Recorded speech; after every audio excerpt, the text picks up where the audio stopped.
Shalom, Shalom, Shalom. To the east, Kal Halal Yahweh, Bahashim Yahweh Shai, Bahashim Rahawah Kakwadash. Double honor to the apostles and elders of Great Millstone for pushing 100% truth to rule well. Peace and salutations to the hopeful elect, Shalom. This is Mataza LaChaam, which in the ancient Lashawan Kodash Hebrew language of our people, the Lashawan Kodash, Mataza LaChaam means unleavened bread. Okay, and I'm doing my best to abstain from the world. It is what does not come without some difficulty. Okay, I mean, these goddamn Edomite devils, they had the unmitigated audacity to crucify our Lord and Savior Yahweh Shah HaMashiach on a fucking tree, all because he was trying to tell the people what they need to do to be saved, primarily for the jealousy of other Israelites, the scribes and the Pharisees, who were so staunch at trying to get the law, statutes, and commandments to be kept by our people, but they got lost themselves. Okay, they were trying to make their long phylacteries with the border of blue, with the fringes. The border of blue and the fringes is simply a reminder for an Israelite to keep the law, no matter where they are, what country they're in, what land they're in, no matter where we go. Okay, and we can keep the law, statutes, and commandments to the best we can as far as the Day of Atonement, the Feast of Trumps, the Feast of Tabernacles, all these things, since the Israelites are people before it's a place. Wherever we are in our captivity, scattered amongst the nations, you know, one or two of us come together, the Spirit of the Most High, which is the Rahawah Kakwadash, would come and dwell amongst us, and then we can keep the law, do the best we can to keep the law, you know, simply turning to the east, as was promised in 2 Samuel chapter 7, right? I think it was, you know. So, or 2 Kings chapter 7. I knew it was something. But as far as King Solomon making a solemn promise, what we would need to do in order to keep the law, statutes, and commandments wherever we were. All we had to do was turn to the east and call upon his name. See, the true biblical Hebrew name of the Most High, because people have forgot that the person they call Jesus Christ is a Hebrew. And Hebrews are Negroes. Okay, for the most part. Well, I take that back. You have Hebrew Moabites, which are the Chinese. You have Hebrew Ammonites, which are the Japanese. You have Hebrew Ishmaelites, which are the Arabs. You have Hebrew Edomites, which are the so-called white man. And then you have Hebrew Israelites, which are the so-called dark-skinned man or the so-called black man. Okay? So all nations came from the seed line of Abraham, but the Most High chose one particular people amongst those people to represent him on the face of the earth. And he chose the Israelites. He didn't choose Ishmael. He didn't choose Moab. He didn't choose Ammon. He didn't choose anybody else. He just chose us.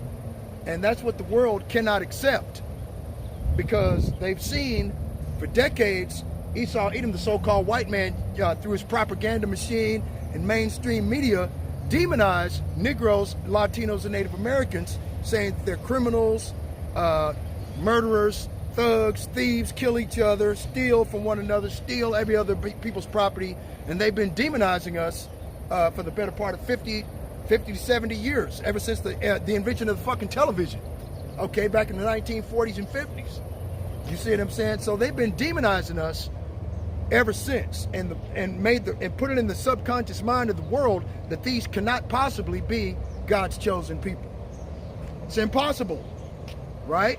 And that's what the vast majority of the heathen nations believe right into this day, that it's impossible for Negroes, Latinos, and Native Americans to be the chosen people of the Most High God. Okay? We're the ones that he sent his only begotten son to save out of the hand of those that have enslaved them. Okay? And did not Esau Edom, this white man, bring us over here in chains around our neck, hands, and feet? So why wouldn't the Most High send his only begotten son to save his people out of the hand of their enemies? Come on now. But you got these evangelical Christians believing in Cicero Borgia saying everybody can be saved with their John 3:16 bullshit. You see, You have to have the spiritual discernment. Like it says in Malachi chapter 3, verse 18. Then you shall discern between the righteous and the wicked, between him that serveth the Most High and him that serveth him not. So you have to have a spirit of discernment to know the difference between good and evil, right and wrong, up and down, side and side, black and white. Okay? Because, and how you get that discernment is pay attention to the details of the characteristics of the different individuals in the Bible. All you have to do is go to ChatGPT and type in biblical scriptures. It'll break it down for you. And it will tell you what we've been telling you for 40 fucking years.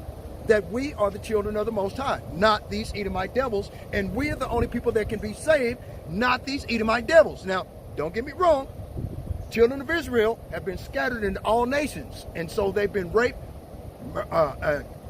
pillaged, and intermixed their seed with the heathen nations. So after 3 or 4 generations, when they come back, and back on the face of the earth to receive their judgment for wickedness that they have done in a previous life, 3 generations before, their body is different. It's changed from dark skin to lighter skin, or it's changed from lighter skin to white.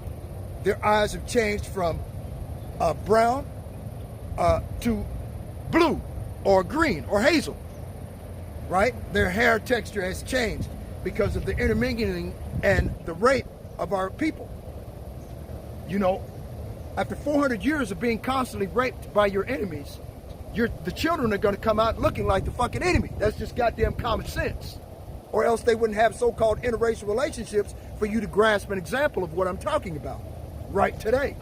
Okay? What is, you know, the offspring of an interracial relationship?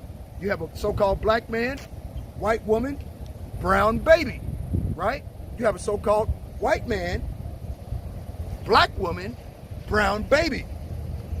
It's all about the seed of the fathers. It goes back to the seed of the fathers. It doesn't go back to the seed of the woman. The woman didn't have seed because the woman does not carry seed.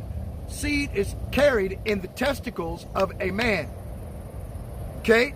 Do we have to go all the way back to goddamn 8th grade sex education class to explain to you where the seed of a man is sperm, and sperm is ejaculated out of a penis?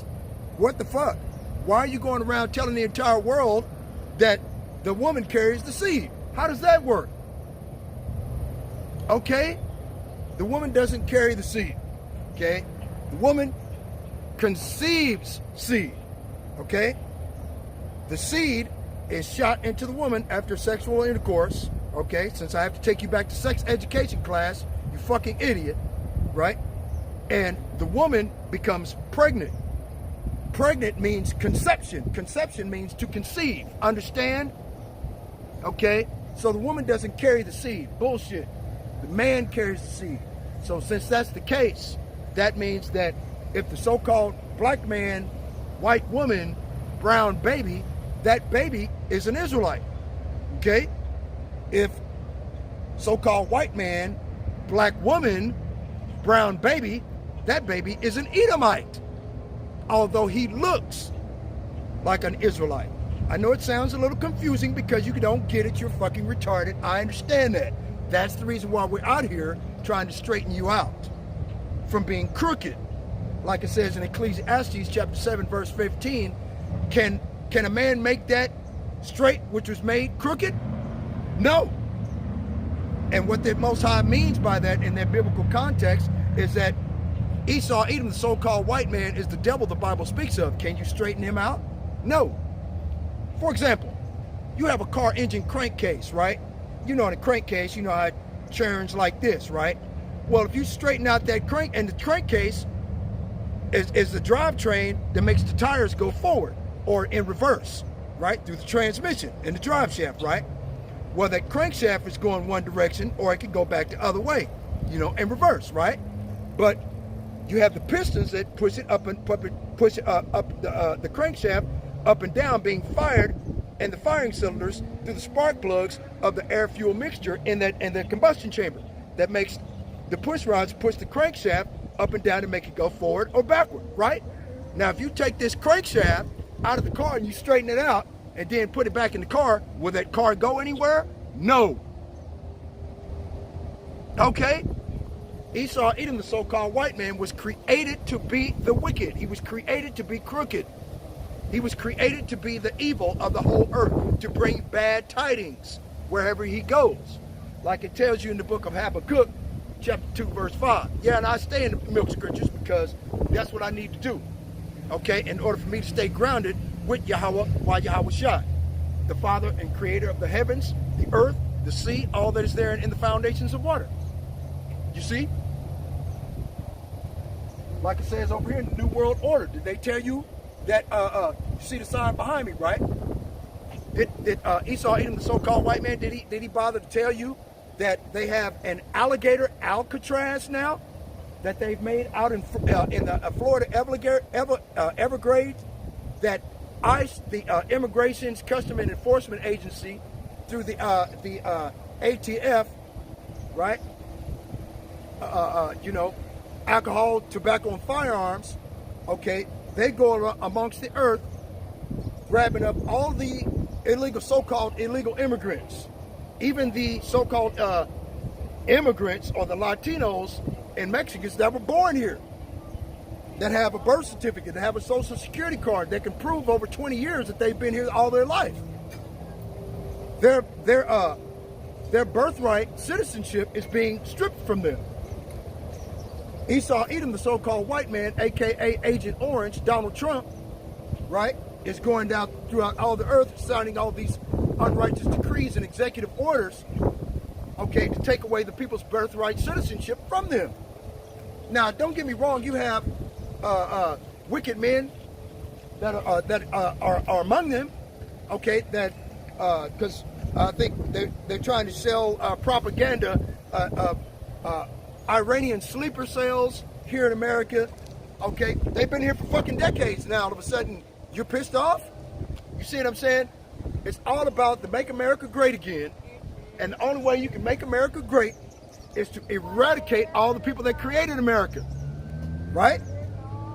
You know, you have all of the Latinos, you have the Mexicans. You see what I'm saying? Satan's a motherfucker, ain't he? You know, he sends his children back here to disturb the peace by any means necessary. Got to do what you got to do, right?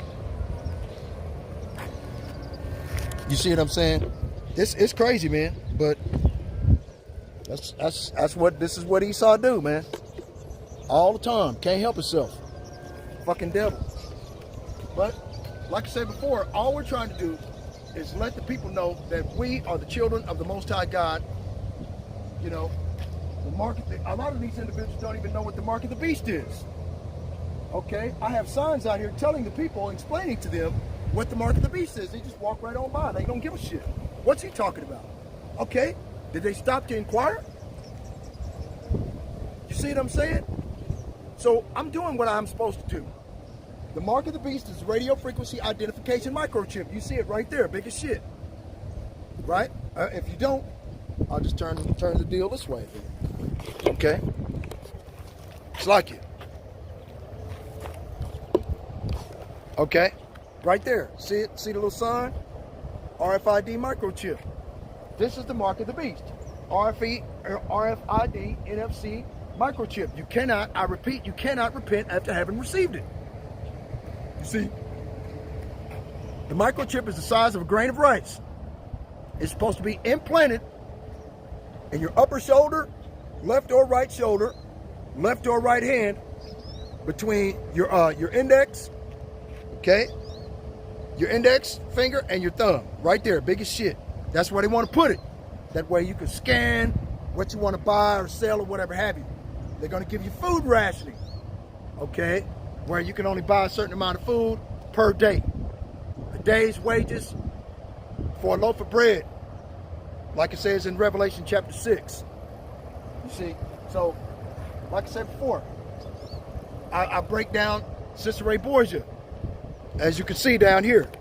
See it? Right there in the corner? Cicero Borgia. You know, I got all the signs out here.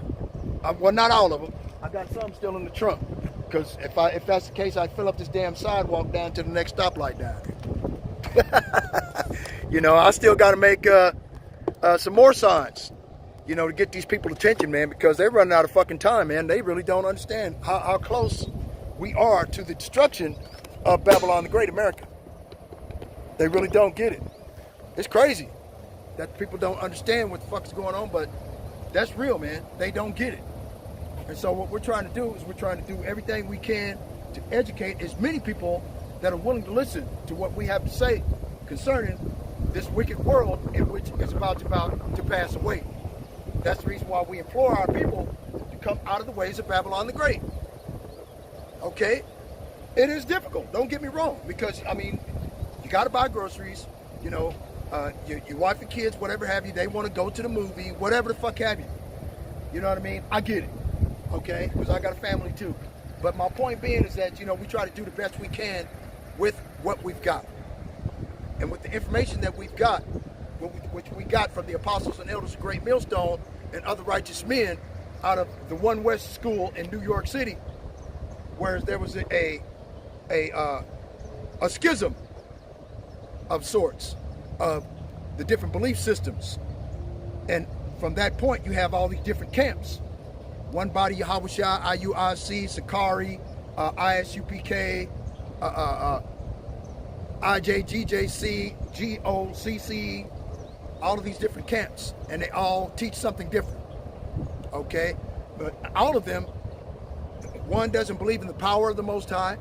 One doesn't believe in the name of the Most High and his son, Yahushua HaMashiach. So they don't believe in the name of Yahushua, okay, which is a Hebrew name, okay, which means he is salvation, okay. Yahweh means he is, or he exists, self-existing one, right? He's always been there. Last week, I think, when I came out preaching, it was a little windy, but one of the Latino factions of the Israelites came by, asked, okay, so who created God? Is the question he asked me. And it's like, you don't understand. The Most High's always been there, okay? He was there. He sits outside the boundary of time and space. Time and space are constructs that were created for our learning as a schoolmaster, a schoolroom, a school teacher, okay? So this way we'd be able to know and discern the difference between righteousness and unrighteousness, between the righteous and the wicked. 2/3 of our people don't understand, or they can't understand or ascertain the difference between right and wrong.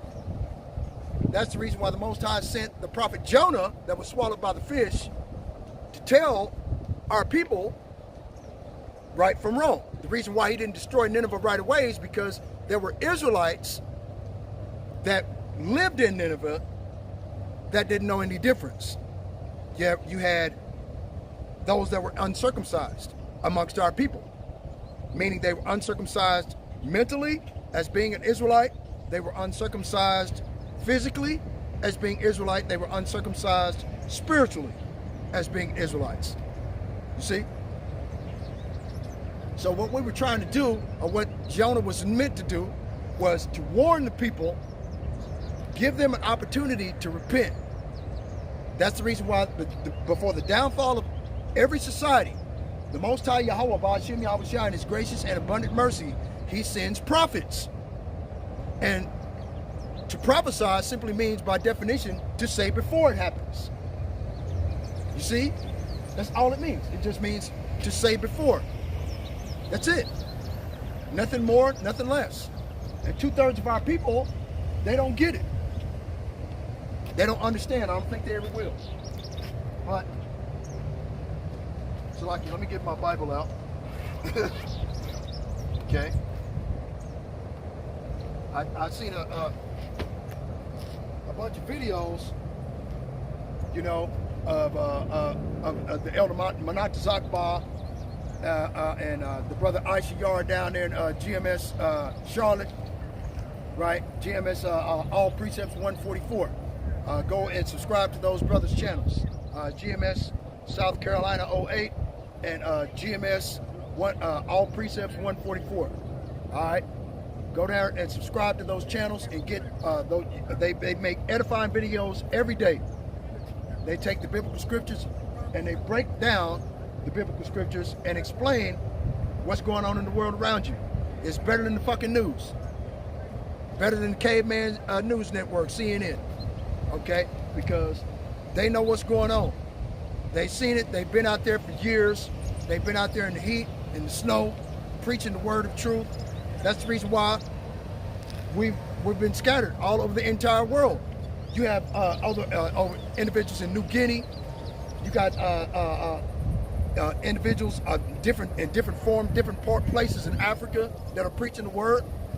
Okay, if you call yourself a Christian, you go to Africa, more than likely you're gonna be decapitated. But if you call yourself an Israelite, they won't fuck with you,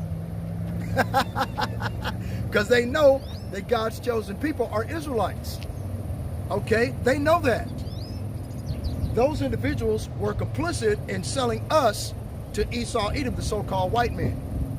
Okay? Those Amalekite Khazars, they call themselves Jews and are not, but do lie, are the synagogue of Satan. They financed the triangular slave trade. They financed the sub-Saharan slave trade. They financed the transatlantic slave trade. They financed it. They bought all of the ships. They purchased, they paid all of the men from different countries to go over there and take us from that land. But of course, we were in that land of Africa, of the land of Canaan, the land of Ham, on the run from Esau, Edom. And the reason why we took refuge there for over 1,000 years was for the simple fact that we were running from these devils. Okay? We were trying to hide. What's the best hiding place? In plain sight. Esau, Edom, the so-called white man, has been doing that for ever since the inception of America. They're the wicked, they're the devil the Bible speaks of, but they've been hiding in plain sight ever since. And the entire goddamn world believes that they're righteous and they're benevolent because that's what the word means. No, they're not. Okay? If you do a background check on these Edomite Caucasian devils, it will tell you that they shed blood of the children of Israel by the force of the sword. And the modern day sword is the gun. Right? The modern day sword are these wicked inoculations. You know, Satan's piss, the Beetlejuice, right? You know, you have people that are dropping right now of a brain embolism or a heart attack behind the goddamn Beetlejuice and the Satan's piss they took in order to keep their job back in 2020 and 2021. Right? They're starting to go to sleep now. Wake up dead. Fuck it. Try to move, you can't move your body. You're stuck. You know? Wouldn't that be amazing if the people were still alive, but to all intents and purposes, when they take your pulse, you take the pulse of the human body or whatever have you, and that person's dead, but they can still feel everything, right? And go in there and get the go to the fucking coroner's office and they scoop out all of your energy. You can feel all of that pain, but you can't move. You can't scream. You can't cry. You can't do anything. You see what I'm saying? This is the wickedness of Esau, Edom, man, the so-called white man, the devil the Bible speaks of, man. That's all these motherfuckers want to do, man. It's to torture us. It's all about the birthright. It's all about depopulation at the end of the day, man. These people don't give a shit about you. They never have. They never did. They never will. Like I said before, they've got alligator Alcatraz. You know, I seen a news clip, what was it, Friday, while I was at work, Friday evening, about alligator Alcatraz. I said I was going to make me a video about it, so I'll probably make me a video today concerning it. Okay?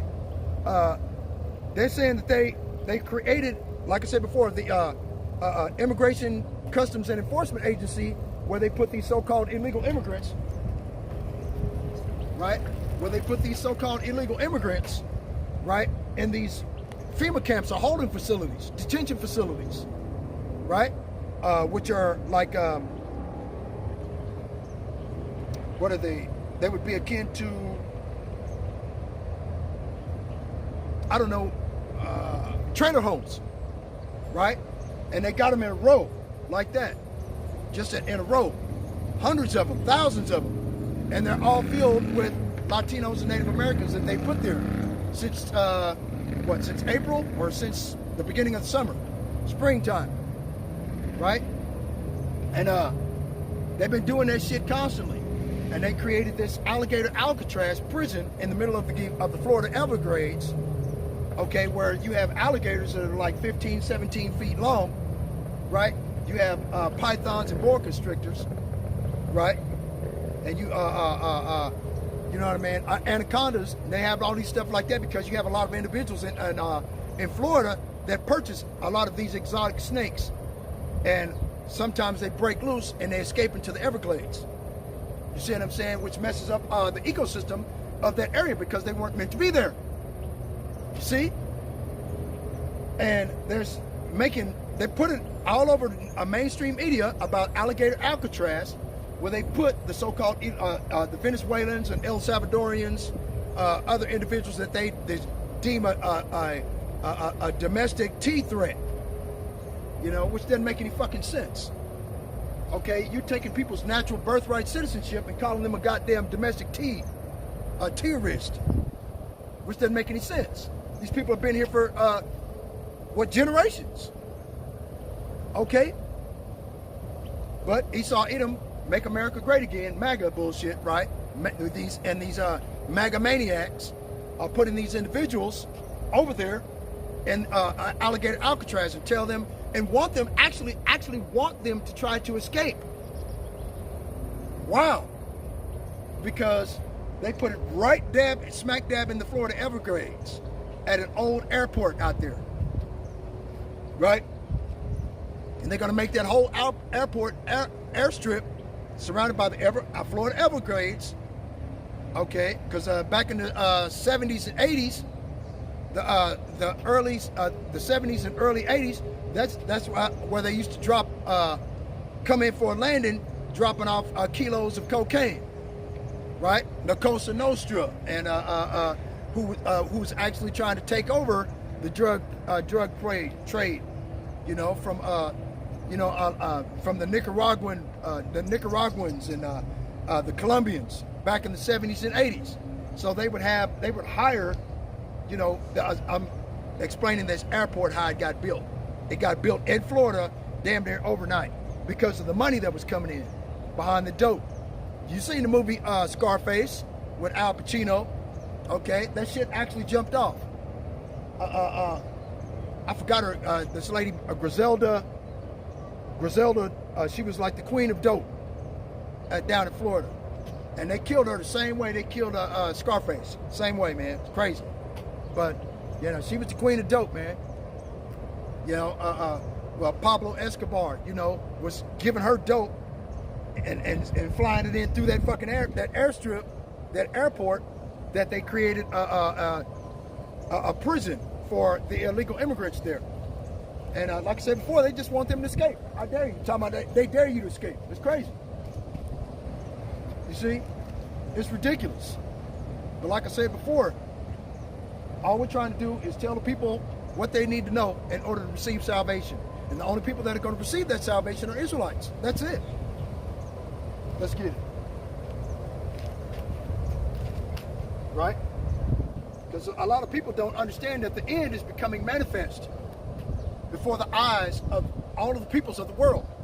The end of Babylon the Great, those so-called JOOs over there that call themselves the Jews and are not, but do lie, you know, they're being bombed. They said the Iron Dome was impenetrable. Okay, now half of motherfucking the Israeli Tel Aviv, you know, and Tel Aviv, how can these people be God's chosen people? Tel Aviv is the gay homosexual capital of the entire motherfucking world, man. Come on, man. Really?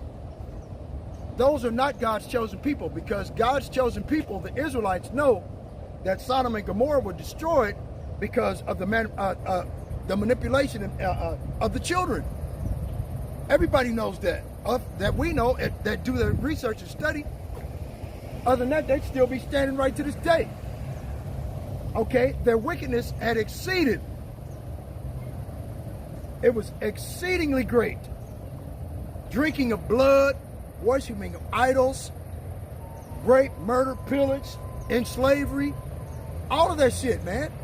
That shit was happening in Sodom, Gomorrah, Abinim, Admar, and Zoar. That was 5 cities full of that bullshit. Okay, and they have what do they call it? What's the word I'm looking for? A kind of renaissance or a rebirth of those 5 cities here in America, Babylon the Great, also in the land of Israel. Okay, so the Most High Yahweh Bashim Yahushua is going to destroy both individuals. They're going to destroy America with thermonuclear destruction. That's the reason why it says in Revelation chapter 17 that the Most High is going to have a conflagration of nations from the north, and since we're in the west, the north country, from the north, or the north country where they would come from, would be akin to Russia. Now, I seen Elder Malcolm at GMS Maccabean Spirit on his channel. I seen it a video where it showed a comparison and contrast between all of the nations found in Ezekiel 38 and what those nations are today, and they're all the same people. Put is Libya. I was shook. I'm like, wow, man. I had screenshot that. I'm thinking I'm gonna make me a sign with that. I'm gonna do the best I can. I'm gonna make me a sign with it, or I'm gonna pull it up on the internet and see if I can find that. And I'm gonna make me a sign and put it out here so people can understand Ezekiel 38. All of these nations surrounding Israel. And Israel, if they were the Israelite people of the Most High God in heaven, why don't they call the Most High God in heaven? Huh? Salakia, I had to apply the overheating deal. But anyway, you know what I'm saying? Why would they do that? Why don't they call on the Most High? See? They don't call on the Most High. See? They call on Donald Trump. Donald Trump, come help us. And then get this. B.B. Makowski, a.k.a. Benjamin Nothing Not a Jew, this individual is actually holding American citizens as hostage by shutting down the airports in Israel, barring their way to escape and come back to America. And he says that's a way to try to trick America into coming into the Third World War to fight against the Iranians. Donald Trump has already slipped up on axle grease on roller skates and made the huge, gigantic mistake of bombing these people for nothing, going after their natural resources concerning their nuclear stockpiles. They failed. Okay, and Donald Trump can't get on mainstream media and tell the entire world that he failed to bomb the nuclear facilities of Iran. They had already moved that shit when they started bombing each other. They moved all of that shit to a different location. You see what I'm saying? So they're going to continue to enrich their uranium, make the metal, and then put the uranium-238 in there and then attach it to a fucking missile. Shit, Israel is gone, man. Israel is gone. You might as well chalk it up and write it off. They're fucked. Okay? Because before 1948, the Palestinians and the Arabs lived there in peace. In 1948, they put those goddamn Amalekite Khazars over there, and they've been at war ever since for the last 80 years. Okay? Now the Arabs, right, like I said before, and the Palestinians were at peace. You see? So, you know, the people are sick and pissed off about it. Let's go to Matthew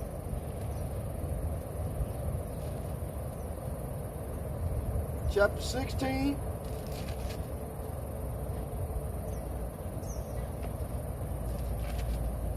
Verse 2.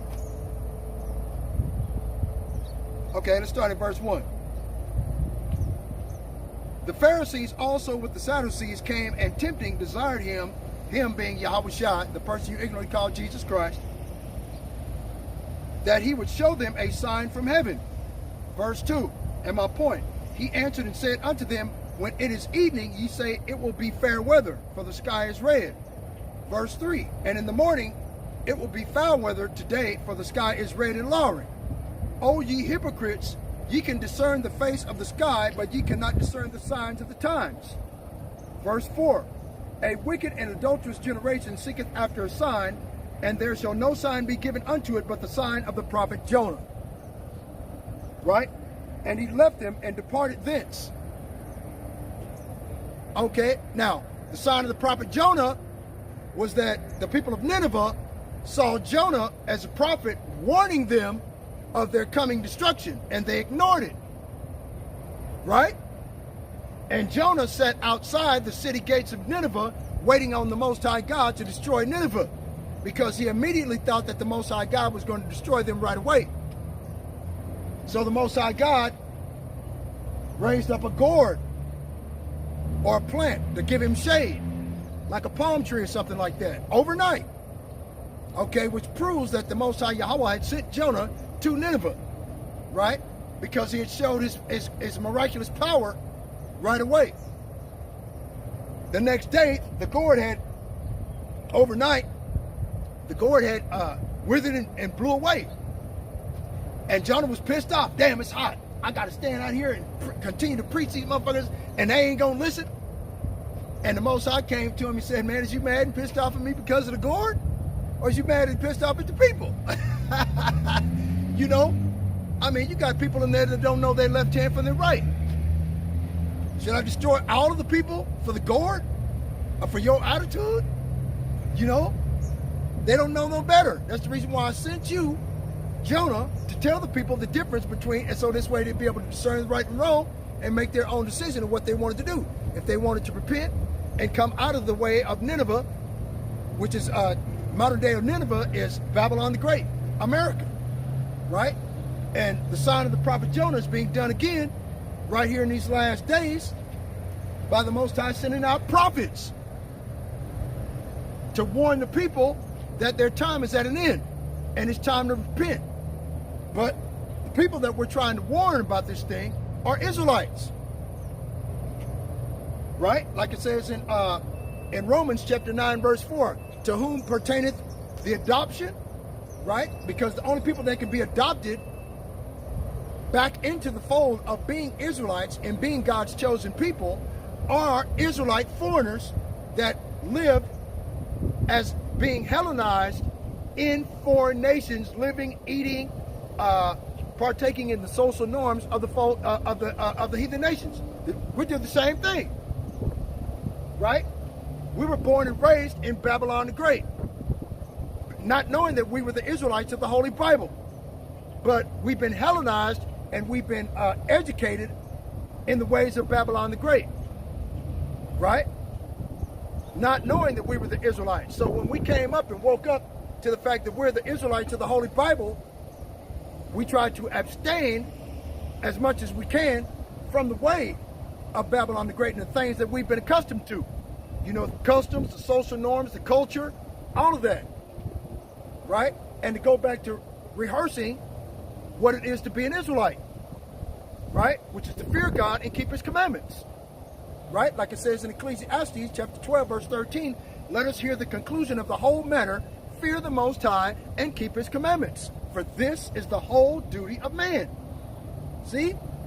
So the Most High, out of those individuals that came out of the way of Babylon the Great, he chose certain individuals and fully persuaded them in the Rahabah Hakodash, which is the Holy Spirit, to learn what it is to eat the whole roll. Of course, I came in at the ass end, so I got half the roll ate. Okay? And this roll is the Holy Bible, the instruction manual for Israelites and what they need to do to keep the law, statutes, and commandments, so this way they might be saved. Bible is an acronym for B-I-B-L-E, basic instructions before leaving earth. Okay? The Bible is an instruction manual for Israelites in order to teach them the way that they should go whilst they are in the lands of their captivity, where we've been captive for generations. They use oppression and Edomite privilege and rule over us with an iron fist. We can't do this, you can't do that, you can go here, you can go there. All of the other heathen nations can do that, but Negroes, Latinos, and Native Americans, there's a certain boundary of what you cannot pass, what you can and what you cannot do. right? Because they have certain laws and decrees here in America that stops you, like affirmative action. Donald Trump just done away with affirmative action. The Civil Rights Act of 1964. He just done away with the Civil Rights Act of 1964, man. Okay, so in actuality, as you being an Israelite, okay, you don't have any rights. Okay, it just hasn't been, been put on the mainstream media through propaganda as yet. You see? All right, let's see. I think let's go to Second Ezra. Yep, Second Ezra, chapter 9, and I'm gonna just read that. You know, because these are the Apocrypha. These are the books that were taken out of the Holy Bible by a group of men, the Amalekite Khazars, that call themselves Jews and are not, called the Biblical Destruction Group, back in was it 1859 to 1860? Because in 1860, an Amalekite Khazarian biblical scholar by the name of Moritz Steinschneider, he created the word anti-Semitic in 1860. Before then, the word anti-Semitic never existed. You see, these devils have been. You see what I mean? Yep. Okay, these evangelical Christians go through here, and they believe that they're going to be saved after all of the bloodshed of their ancestors. Our ancestors didn't shed any blood. The blood of our ancestors was shed, hung from a tree. Okay, murdered. So were mine. Shot. So were mine. Okay, proven history. Same here. Irish. Irish. Down on the railroads. Okay. Murdered in New York City just for being Irish. Right. Isn't that Okay, true? well, see, that's what you don't understand. Now, so-called Irish individuals, a lot of those individuals are Edomites. They took over the land of Ireland, they took over the land of Scotland, and they took over the land of the European nations. They took these lands over from individuals that had ruled for over 1,000 years. Do you remember anything about the Byzantine Empire? Nah, see, that's what I mean. See, they don't want to go back into history and find out that they're the goddamn devil the Bible speaks of. They don't want to do that because it's a constant reminder that they're going to be destroyed by the God when he gets here. It's not our fault, okay? Every man, woman, and child has to pay for the sins of their forefathers. We paid for ours for over 6,000 years, ever since we were brought out of the land of Egypt by a strong hand of the Most High. And when we promised Moses and Aaron that we would keep his commandments, and we haven't kept them to this day. That's the reason why we were scattered as punishment. And the Lord's name was taken from us. And the moniker, okay, the moniker of being Israelites was taken from us. They started calling us niggers, colored, okay, whatever. Africans, African American, black, okay? They've been doing this and calling us every 20 to 30 years. They changed the name of who we are as a people in order to continue to hide us from the fact that we're the Israelites of the Holy Bible. Like it says in Joel chapter 3, verse 6, the Africans sold us to the Grecians. The Grecians in the biblical context, okay, are Edomites, okay? Was not Greece ran by Esau, Edom, the so-called white man, Alexander the Great? See? Okay, and then as he took over the world and he died, his four generals, Cassander, Lysimachus, Ptolemy, and Lysimachus, Cassander, Ptolemy, and Seleucus. Okay, those were the four generals of Alexander the Great. And it tells you in the First Maccabees, chapter 1, what happened. Let's go get that right quick, and then I'll go back. First Maccabees,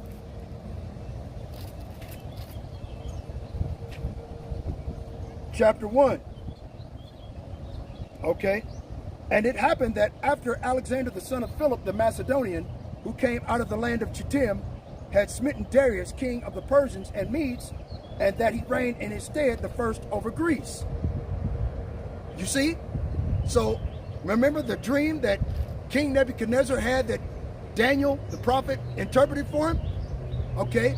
The head of gold was the kingdom of Babylon. The upper body of silver and arms, okay, was the Medes and Persians. The lower breast, the lower waistline, and the lower torso was made of brass for Greece. The legs of iron for Rome, and the feet mixed with iron and miry clay was from EU, NATO, and the BRICS nations right today. Okay, and we try to explain these things, that there's going to come a giant boulder cut without hands, thrown from the heavens to smash that statue at the feet. It will fall to the ground, turn to dust, and that rock that hit the statue and destroyed it would grow and fill the entire earth. And that rock is the kingdom of heaven on earth, like it says in Matthew chapter 6. Our Father which art in heaven, hallowed be thy name, thy kingdom come, thy will be done on earth as it is in heaven. They gloss that over at the Christian church. Okay, on earth. So that means that the Son of the Most High God is going to dwell with men on earth, like it says in Revelation chapter 22. He's going to dwell with us. And the only people that are going to be men are the Israelites, those elect that he had chosen, predestinated to be saved here in these last days from the foundation of the world. Okay? Right.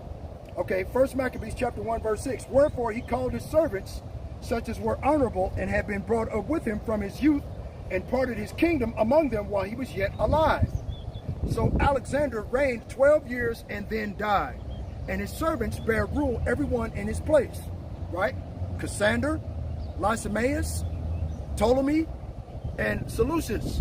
And out of the Seleucid Empire came Antiochus Epiphanes. Right? And Antiochus Epiphanes reigning over Greece, and the Israelites that reigned in Greece over that whole area at the time for over 250 years made it a law saying that it would be illegal to worship any other god than the gods of the Grecians. If you did, you and your family would be put to death. Let's read it. 1 Maccabees chapter 1 verse 41. Moreover, King Antiochus wrote to his whole kingdom that all people should be one people, and everyone should leave his laws. So all the heathen agreed according to the commandment of the king. Right?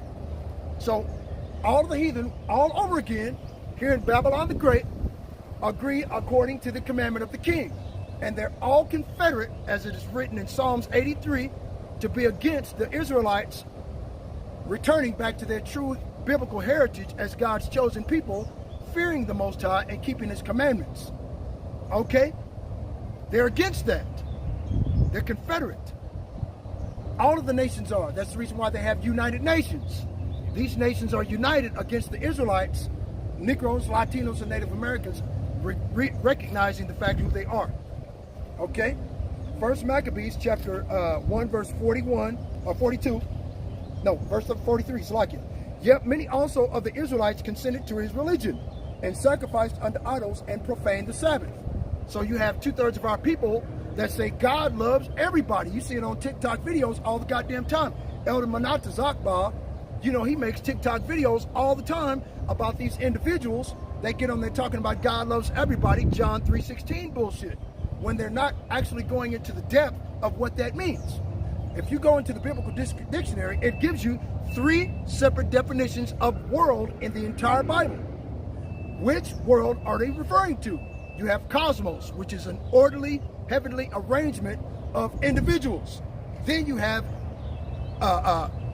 the world of, or age, or aeon, a certain amount of time in rulership. And then you have world of oikoumene, of the people that are in the world, the heathen nations. So which world is referring to in John 3:16? It's referred to the Israelites, cosmos, the heavenly orderly arrangement. Because the Most High Yahweh Ba'ashem Yahweh Shai sent his only begotten Son, Yahweh Shai, whom you ignorantly call Jesus Christ, to save the whole house of Israel and no one else. He said that himself with his own lips. Okay? And the people don't get it. Oh no, they just gloss right over that and say, well, since he said that, Paul says, well, the fuck is Paul? Paul was sent by the person you ignorantly called Jesus Christ after he had went into the heavens with his Father. Okay? He was beamed up in a tractor beam, okay, on a chariot of the clouds, like it says in Psalms 68 and 17 and 68 and 17. The chariots of the Lord are 20,000, even thousands of angels, and the Lord is among them, as in Sinai in the holy place. You see, the holy places are in the skies above us, where the clouds dwell. They use that as a cover. You see? Anyway, yet many also of the Israelites consented to his religion and sacrificed unto idols and profaned the Sabbath. Right? How do they profane the Sabbath? Friday sundown to Saturday sundown. If you're an Israelite, the Sabbath goes based on the new moon of every month, and that day that the new moon falls on, that's the day every week that you worship the Sabbath. Okay? And 2/3 of our own people don't understand that, of what's going on. You see? You know? I mean, I tell them, the mark of the beast, that the person they ignorantly call Jeepers Cross is a Negro, they can't deal with that. Oh no, fuck that. That don't make sense. But the Bible describes it. Revelation chapter 1, verse 14, right? His head and his hairs were white like wool, as white as snow. The only people with woolly hair on the face of the fucking entire planet are Negroes. Okay? And his eyes were as a flame of fire. The reason why his eyes were as a flame of fire is because he drank wine all the time. Did not the scribes and Pharisees and the Sadducees accuse the Son of Man of being a wine bibber? Right?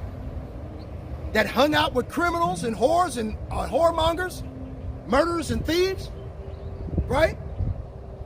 His eyes were bloodshot all the time, pissed off, because of the wine that he had to drink in order to deal with the poverty, the impoverishment of his people, who are Israelites. You see? Okay. Then, okay, and his feet like unto fine brass, as if it's burned in a furnace. Now, if you take fine brass and burn it in a furnace and bring it out, what you're going to find is it's going to become copper colored. It's no longer going to be fine brass. It's going to be dark, burnished copper look. Okay? It describes what the Son of the Most High God looks like. And these Edomites, they will run from that every day, every time. When I confront them about, because I made a sign. Y'all see that sign over here in the corner? I made that sign, see it? Right there. Okay? I made that sign, man. Well, I didn't actually make it, but I had to blow it up. You know what I mean? So it's this way the people will understand where we're coming from. When we say that the Son of the Most High God in heaven, his son is the visage of a Negro man. Okay? Okay, Negro is a mistransliteration of the word Hebrew. Igbo. Hebo. You see? That's it. Okay? And the only reason that we're been cast aside right now, which he didn't really cast us aside, but he did it for our punishment, is because of our continued disobedience and not keeping the law, statutes, and commandments. You see? If we kept the law, we kept the statutes, we kept his commandments, we would be in rulership over all of these heathen right today. So it's impossible to call a so-called Negro anti-Semitic. It's bullshit. And it's a new speak word that had just been created within the last 250 years. You see? Before then, it never existed. Before 1860, okay, Mort Steinschneider, a so-called J-O-O Jew, right? He created the word anti-Semitic. Okay? It was designed to stifle the criticism of the Jewish crime that genocide on different populations of people and the wickedness that they push. Pedophilia, same-sex marriage, right? Men with men working that which is unseemly, receiving in themselves that recompense of their error, which is meat. Romans chapter 1, verse 27, right? The women leaving the natural use for that which is against nature. You see? So the Most High Yahweh Ba'ashim Yahushua does this deliberately and on purpose to his people in order to weed out the elect from those that he don't want. Right? First Maccabees, chapter 1, verse 44. For the king had sent letters by messengers unto Jerusalem and the cities of Judah that they should follow the strange laws of the land. Right? And that's what's happening with our people. Our people follow the strange laws of the land of Babylon the Great all day long. God loves everybody. Is this not a strange law? Okay, it's a fucking precept, but it's a strange law. They've made it a law in their minds, right? And forbid burnt offerings and sacrifice and drink offerings in the temple, and that they should profane the Sabbaths and festival days, and pollute the sanctuary and holy people. How are the holy people and the sanctuary of the Most High being polluted right today? Drugs, alcohol, guns, because the sanctuary and the people of the Most High God is a people before it's a place, right? So wherever the people of the Most High God dwells, Yahweh Ba'ashim Yahweh Shai, the creator of all things, and his people, the Israelites, whom he chose before the foundations of the earth, wherever they dwell, okay, they are the sacrifice. They are the sanctuary of the Most High. Okay? Now those that are going to be sacrificed are 2/3 of our people. They're going to be sacrificed for the sins of the elect, of the just, of the chosen amongst our people. Now, as I said at the beginning of the video, our people have intermingled their seed with that of the heathen. So now you can't tell who's an Israelite anymore. Before we were sure, but then we had to go and stop and think about that confusion of face and break that down. Okay, now this confusion of face, as was the first original breakdown through the apostles and elders of Great Millstone, okay, that was the breakdown of our people being intermingling their seed with that of the heathen. And their bloodlines are mixed with the heathen, so after 3 or 4 generations of intermingling with these heathen, they look like the heathen, but their bloodlines go back to that of the Israelite, right? Or as a matter of fact, of one of the 12 tribes. Judah, Benjamin, Levi, Simeon, Zebulun, Ephraim, Manasseh, Gad, Reuben, Naphtali, Asher, Issachar, right? The salvation of the elect is for the 12 tribes. The promise and the covenant that the Most High God had gave to Abraham is for the 12 tribes. It's not for all nations. Okay? Now, in the kingdom of heaven, on earth, you're going to have Israelites that look like white people. You're going to have Israelites that look like Chinese. You're going to have Israelites that look like Japanese. You're going to have Israelites that look like Ishmaelites. Okay? It's going to happen because of the intermingling of our seed for so many centuries amongst these heathen devils, trying to hide the fact that we're the Israelites from us, see, and to destroy us from within, and to make us destroy ourselves, right? Let me finish this up. First Maccabees chapter 1, verse 47. And set up altars and groves and chapels of idols, and sacrifice swine's flesh and unclean beasts, that they should also leave their children uncircumcised, and make their souls abominable with all manner of uncleanness and profanation. Right? This is what's happening right now to the so-called black man here in America, the so-called Latino man here in America, the so-called Mexican man here in America, and other nations of the world where they've been scattered to. They worship false gods and idols and sacrifice unto it. Sangria, what is it? Santa Muerte, you know, the Saint Death, whatever the fuck it is. Okay? You see, this is the wickedness of our people. Forced by the force of the sword. This is proof that they were forced against their will to practice these things, man. And amongst our people, you have 2/3 of our people that were willing participants in this madness. Right today, nothing's changed.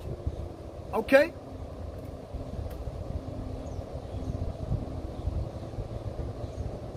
First Maccabees chapter 1, verse 48.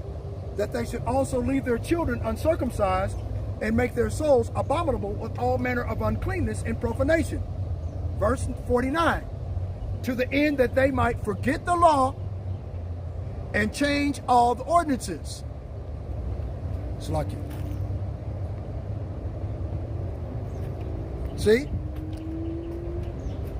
To the intent that they might forget the law and change all the ordinances. Okay? What are the ordinances? To fear the Most High and keep His commandments. What are the ordinances? Okay? That we are the Israelites, and this is what we're supposed to do. That's our job. Okay? Is to fear the Most High in prayer and supplication. Okay? And keep His commandments to the best of our ability. That's what we're supposed to do. That is the ordinances of our people, of the Israelites. Although at times it becomes virtually impossible because of the country that we've been scattered into and spread out, and you have our people that have been turned against one another under the Willie Lynch doctrine. Let me get that for you, because a lot of people don't get that either.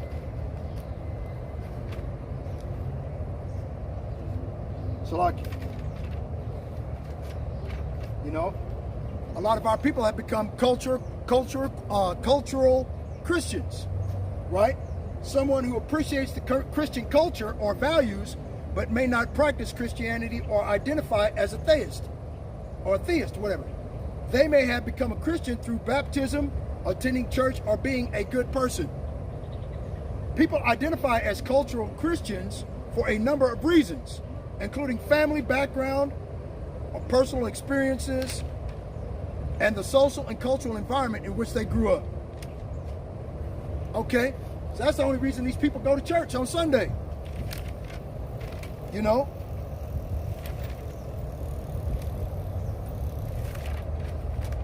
So like, now let's get over here to the Willie Lynch doctrine, because I made sure I wrote it down, because if they take down the internet, then I still got that information. Right? Salaki.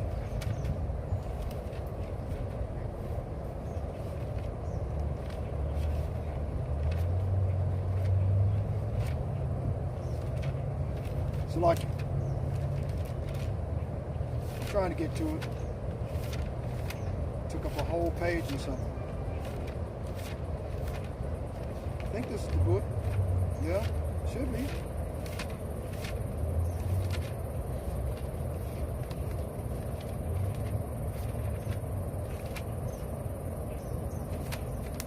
Okay, and what I was talking about as far as what transpired that made us during the Grecian captivity, okay, the Willie Lynch doctrine, I'm going to get that first before I forget, because I'll be trying to get so many different biblical scriptures.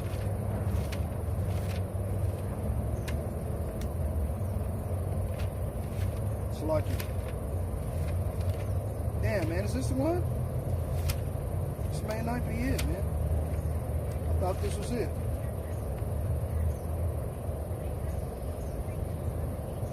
Hold on.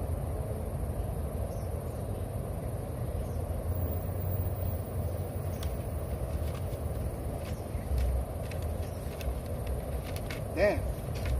Now, it must be another notebook. I must have brought the wrong one. Shalakia. I apologize for that. But anyway, let's just get back to where I was at. I was going to go into the Willie Lynch doctrine and break it down and how these Edomites had been confederate against us and turned us against one another. Right?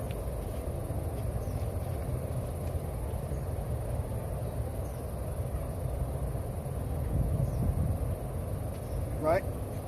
Now check this out. What I was trying to explain to the Edomite earlier, while he was over here talking about, we were hung too, we were shot too, because my ancestors are Irish. You ain't no fucking Irish. The original Irish were Moors, and Moors simply is another word for black. Okay? Your people went into that land and stole it. Okay? During the Renaissance period, the rebirth of the Roman Empire, the empire of the Edomites. And that's what I was trying to explain to the Edomite trash. 'But he didn't get it. Right? Check this out. Jewish communities in West Africa have a long history dating back to at least the 12th century. Historical records indicate that the Jews, or so-called blacks or Moors, lived in the ancient African kingdoms of Ghana, Mali, and Songhai for over 800 years, from 790 to 1600. These communities may have been made up of the Jews who traveled south from Egypt through Chad, as well as Jews who were exiled from Europe, particularly Portugal and Spain. That's the reason why you have brown-colored Israelites calling themselves Portuguese. Hell, they took the goddamn MMA UFC by storm, right? Some Jews may also come from Yemen, possibly as war captives. In 70 AD, Vespasian, emperor of Rome, besieged Jerusalem during his reign of 66 AD to 79 AD, with a great slaughter of the Jewish people. So they came against blacks and Moors, the Jews, the original Jews, okay, with a great slaughter. Okay, who did this? Titus, his son, and Vespasian, the general, emperor of Rome and general, commanded the besieging forces at Jerusalem during the rebellion of the Jews. And the rebellion of the Jews is the reason why you had the scribes and the Pharisees coming up against Yahushua HaMashiach, because they were descended from those individuals that rebelled against the Roman forces back then, right? John, Hyrcanus, Maccabeus. That's the reason why you had the book of 1st and 2nd Maccabees, which gives you an account of that rebellion that the original Jews, which were blacks and Moors, okay, that rebelled against the status quo of Vespasian and Titus, okay, Antiochus Epiphanes, okay, and other Roman emperors, other Roman generals, right?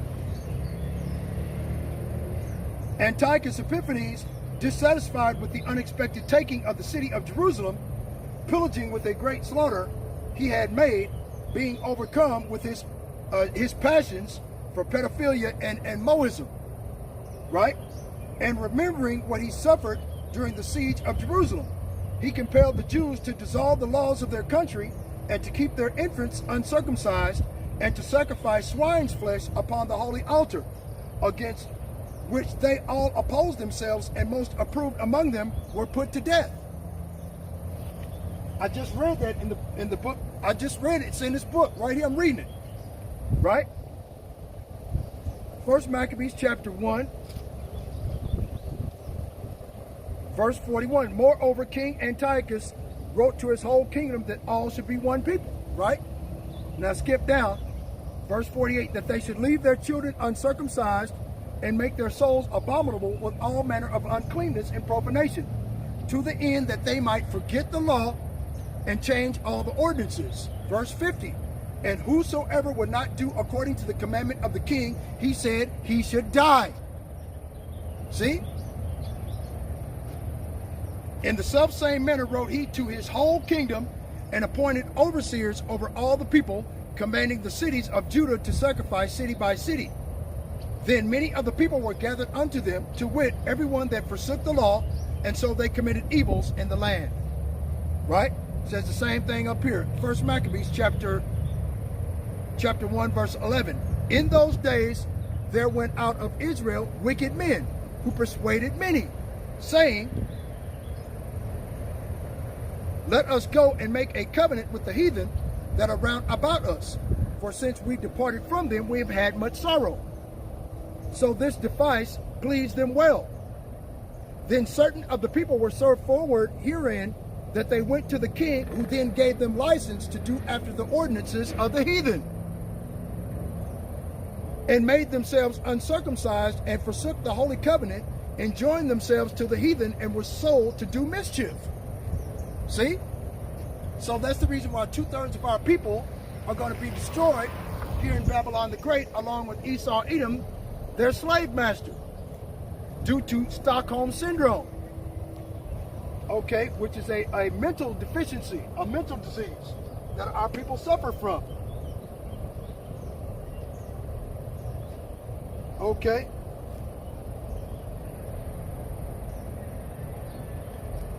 Now, let's go to 2 Maccabees, chapter 9.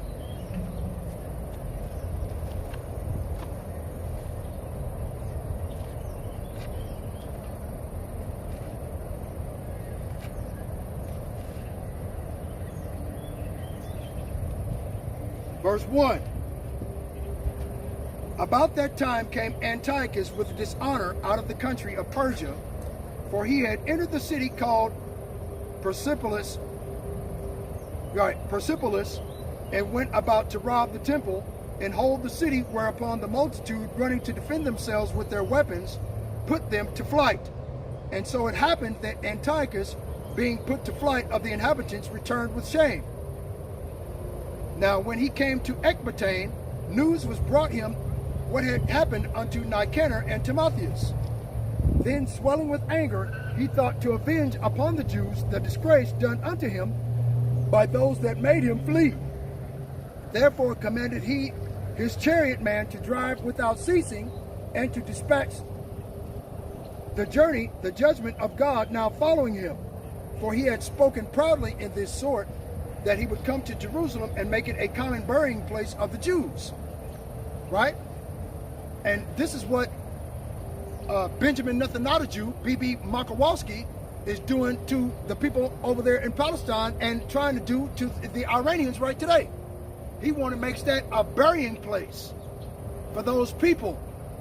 Now, before those Israeli converts, because they're converted to Judaism, okay? Before then, they were Edomites, but they converted, okay, to practicing what it is to be what they call a Jew, J-O-O, okay? They practice out of a book called the Babylonian Talmud. I got a sign in the trunk of my car that breaks down the Babylonian Talmud. You see what I'm saying? About how they say it's okay for a man. No, it ain't out here. Okay, for a grown man to marry a little girl of 18 months to 6 years old, pop her hymen, and it is nothing. It is a small thing. That's in their Babylonian Talmud. That's what those motherfucking those pedophiles over there. And I just read Antiochus Epiphanes. One of the greatest things that he wanted to do was being overcome with his passions, pedophilia and Moism. Okay, being a Mo. Men with men working that which is unseemly, working within themselves that recompense of their error, which was meat. Push and shove. Oh, George, push it further, George. What the fuck, man? That shit is unclean and unsanitary, uncouth and unrighteous. It's ungodly. But these Edomites practice the punk shit all the time. Now 2/3 of our people, like it says in 1 Maccabees chapter 1, verse 11 through 13, practice the same shit now, because they suffer from Stockholm syndrome, like I said before.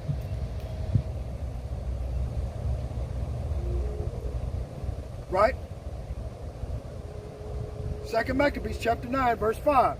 But the Lord Almighty, Yahweh Ba'ashem Yahushai, the God of Israel, smote him, Antiochus Epiphanes, with an incurable and invisible plague. For as soon as he had spoken these words, a pain of the bowels that was remediless came upon him, and sore torments of the inner parts, and that most justly, for he had tormented other men's bowels with many and strange torments. Howbeit he nothing at all ceased from his bragging, but still was filled with pride, breathing out fire in his rage against the Jews, and commanding to haste the journey. But it came to pass that he fell down from his chariot, carried violently, so that having a sore fall, all the members of his body were much pained. So he fell out of his chariot and broke all the bones of his body.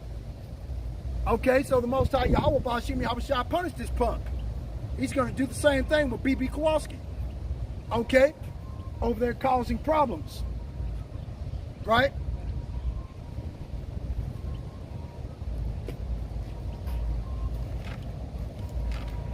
Salakia.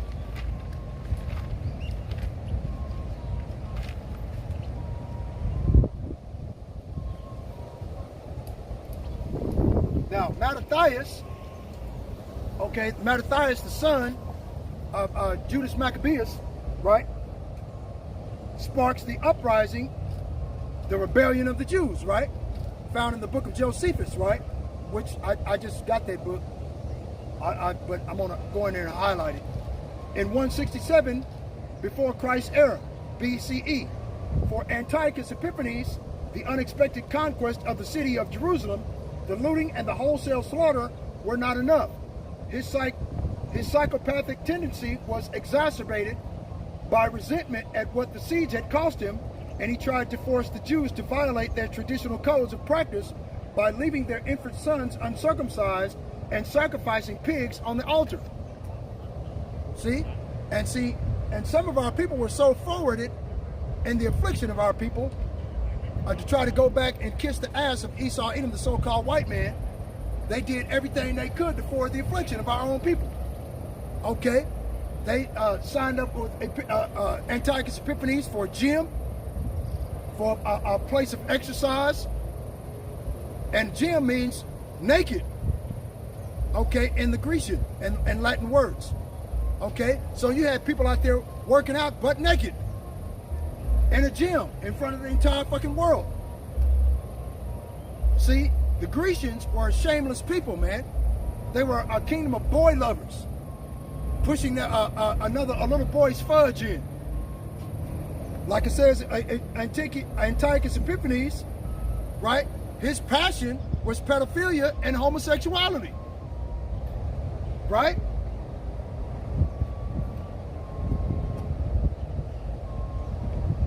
These orders were universally ignored, and Antiochus had the most prominent recusants butchered, right? So he had our people exterminated that would not follow the laws of the strange laws of the land, right? In the aftermath of Antiochus IV issuing his decrees forbidding Jews to practice the righteous acts, which is to fear God and keep his commandments, right? Judges chapter 5, verse 11. Right, the righteous acts, right? A campaign of land confiscations paired with shrine and altar building took place in the Judean countryside. A rural Jew, a priest from Modin, Mattathias of the Hasmonean family, sparked the revolt against the Seleucid Empire to worship the Greek gods at Modin's newly built altar. Mattathias killed a Jew, newly converted Hellenist, who had stepped forward to take Mattathias' place in worshiping and sacrificing to an idol,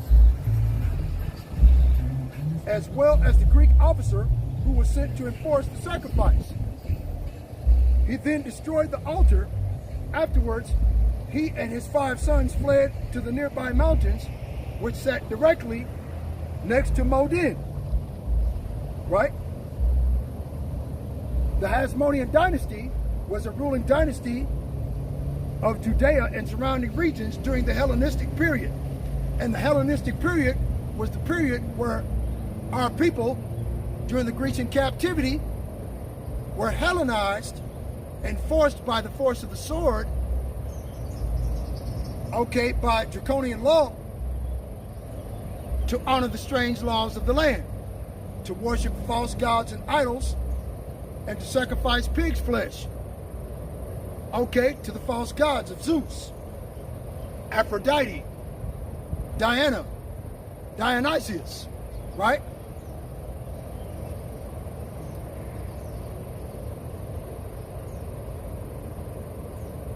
From circa 140 BCE to 37 BCE, between circa 140 and circa 116 BCE, the dynasty ruled Judea semi-autonomously in the Seleucid Empire. So you had some of our people that had been intermingling and had been mixed with these Edomite heathen, okay, and those individuals were put in charge of our people. That's where you have that period between the book of Malachi and the book of Matthew.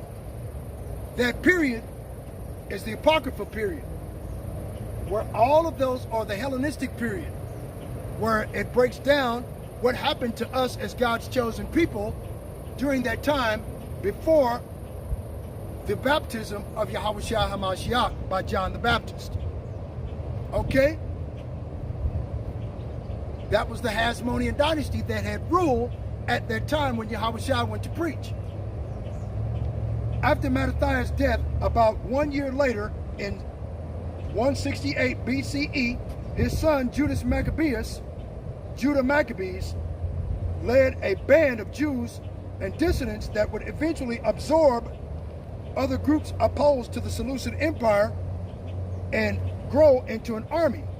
While unable to directly strike the Seleucid power at first, Judah's forces could maraud the countryside and attack the Hellenized Jews, who were apostates, right, to being Israelites, who were willing, God loves everybody, individuals. The white man, all nations can be saved. These would be akin to apostates, right? Let me see if I can find the definition of the word apostasy. I wrote that down too. Probably won't be able to find it. Right? Hey, Shalom, Elder. What's going on? I had to go all the way back home, all the way across town to drop off my son. Okay, that's cool, man. Go and get your stuff ready. I got a cooler. Okay. I got my drink right here. Oh, do you? Okay.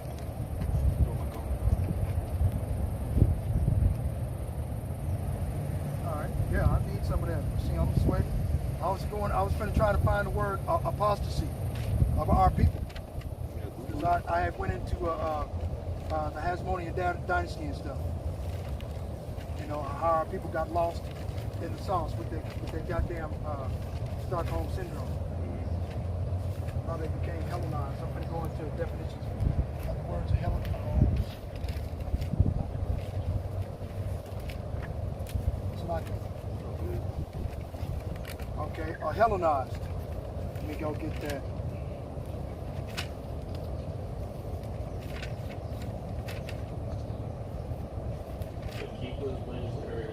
Right.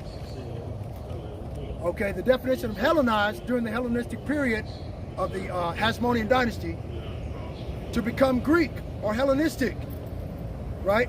In form or culture, adoption of Greek culture or religious language, Greek religion. Okay, so that's what our people were subjecting themselves willingly to do, like it says in 1 Maccabees chapter 1 verse 11.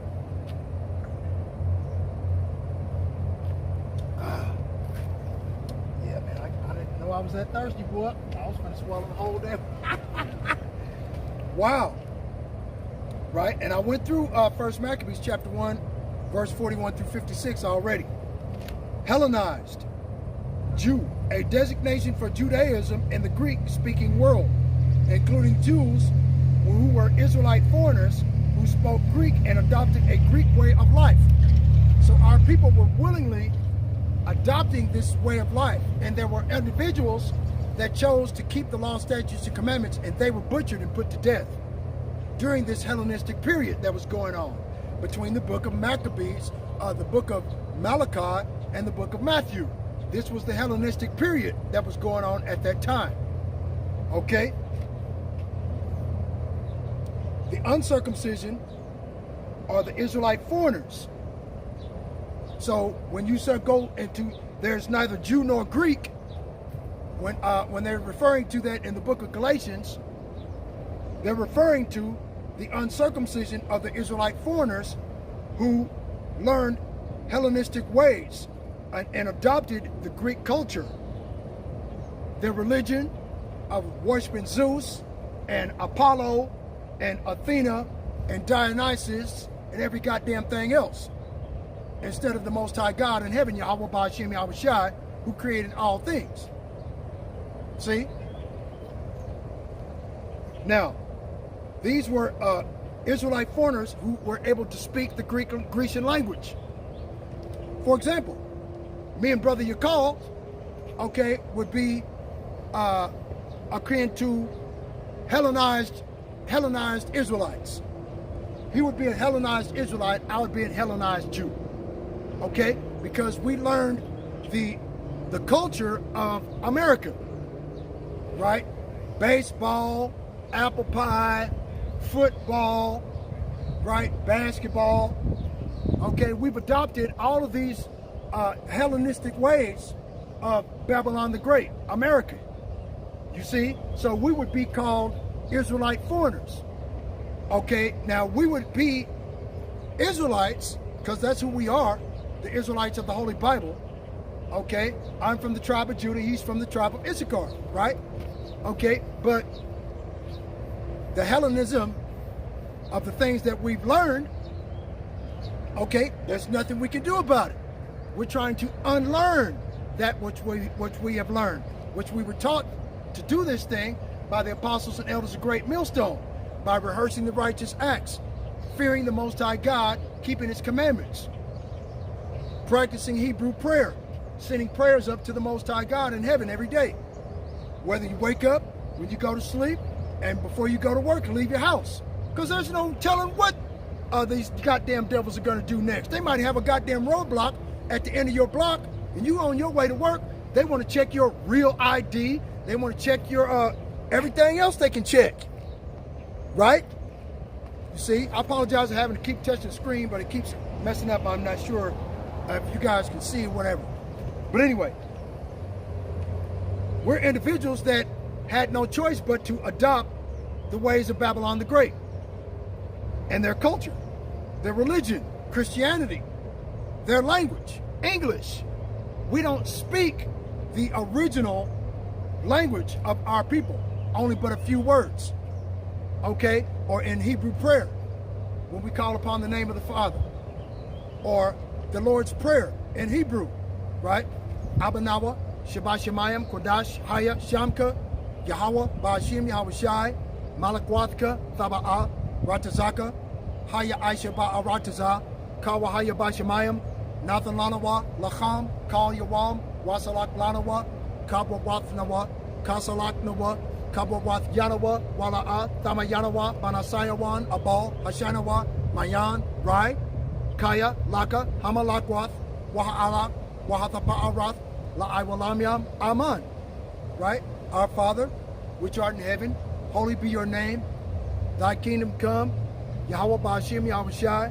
Thy will be done on earth as be in heaven. Give us bread all day.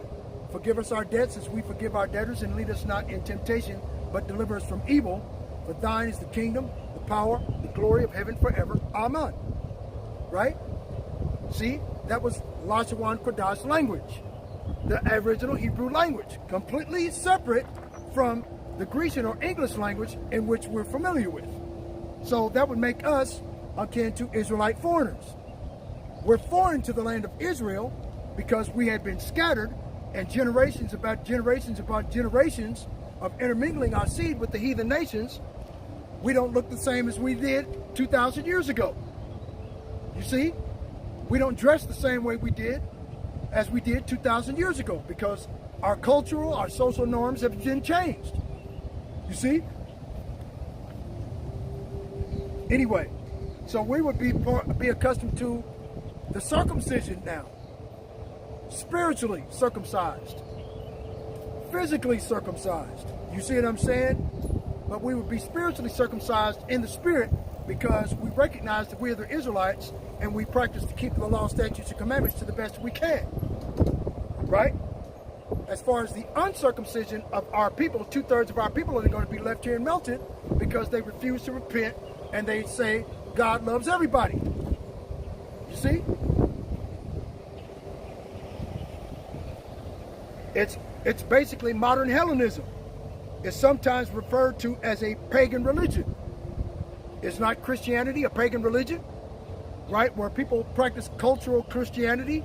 They just go to church because they want to go to church this week, or they want to dress up, or they just want to have something to do, or they got a guilty conscience. They go to church on Sunday. Right, on Sunday. Right, they go to church on Sunday. Break it down for them right quick, brother. They changed the... I forgot what it was, man. The day of worship to Sunday, or the Gregorian calendar is based off of sun worship. You know, instead of they changed the calendar from the new moon going into according to the sun equinox, which is sun worship. Therefore, we get 360 days in a year. Was it 65? I don't know, man. Yeah, 365 days a year. Yeah. They got a leap year. Mhm. They got when they fast forward time and they put my time back. Yeah. Every year, you know, they give it. They take an hour away, or they give us an extra hour. You know, they do that. Okay, Shalom, Aziyala, Idaho. Shalom, thanks for tuning in, brother. Shalom. You know what I mean? Don't nobody tune in to me. All I'm doing is just breaking down the Hasmonean dynasty and breaking down my understanding of it. You see what I'm saying? Don't select it. Oh, shit. Messed up. Hold on. I'll just do it from down there. Turn off my charger. Even like thousands years before that, man, paganism was, you know, sun worship was a common thing when it came to paganism, man. You know, right? So what they do in these churches in America is based off of those old empires and customs, pagan customs, which the Lord despises. You see what I'm saying? So, sun worship, what the brother was breaking down, okay, is illegal amongst our people. We ain't supposed to go to church on no goddamn Sunday. We're not supposed to go into a building. If the Most High Yahweh Ba'ashem Yahweh Shai, the heavens above are his throne, and the earth is his footstool, how the fuck are you going to minimize the power of the Most High God? By putting him in a church, in a building, in a town the size of a postage stamp, on a planet the size of a grain of rice, in a galaxy. It doesn't make any sense. You see what I'm saying? They limit the power of the Most High God. Okay? And it's based on sun worship. The people, they don't do history research. Protestants, okay, the word Protestant comes from protester. They protester against the king. That's the reason why they had those goddamn, a couple of weeks ago, they had them protests out in LA, protesting against the king, protesting against the Pope, right? That's what protester means. They protested against the oligarchical power of what a king would have as a dictator, along with the Pope. Okay, and these protesters or Protestants would be akin to the Christian church today, of John Calvin and Calvinism. Okay, well, they all worship on the same day, which doesn't make any sense. Okay, that everybody goes to church on Sunday and worship the sun. That's what Sunday was set up for. Catholic, universal Catholicism and universalist ideology, they worship the sun in heaven. They worship the sun above us. They don't worship the Son of the Most High. Okay, that's the reason why the Pope has that mitre on top of his head. Okay, where it has vicarious filidae. Okay, which are Greek Roman numerals for 666. That's what vicarious filidae means. If you take vicarious filidae, okay, and put Roman numerals next to it, and then put that Greek numerals next to it, you will come up with numbers. And if you add those numbers up, they come at 666. Okay? These people openly worship the devil. They worship themselves, and they openly worship Lucifer, which is the light, simply a word for the light bearer. Okay, that's all it is. Their light is as darkness, where it says in the book of Job, chapter 10, verse 20. Okay? These people don't understand what they're doing when they go to church on Sunday worshiping a false god.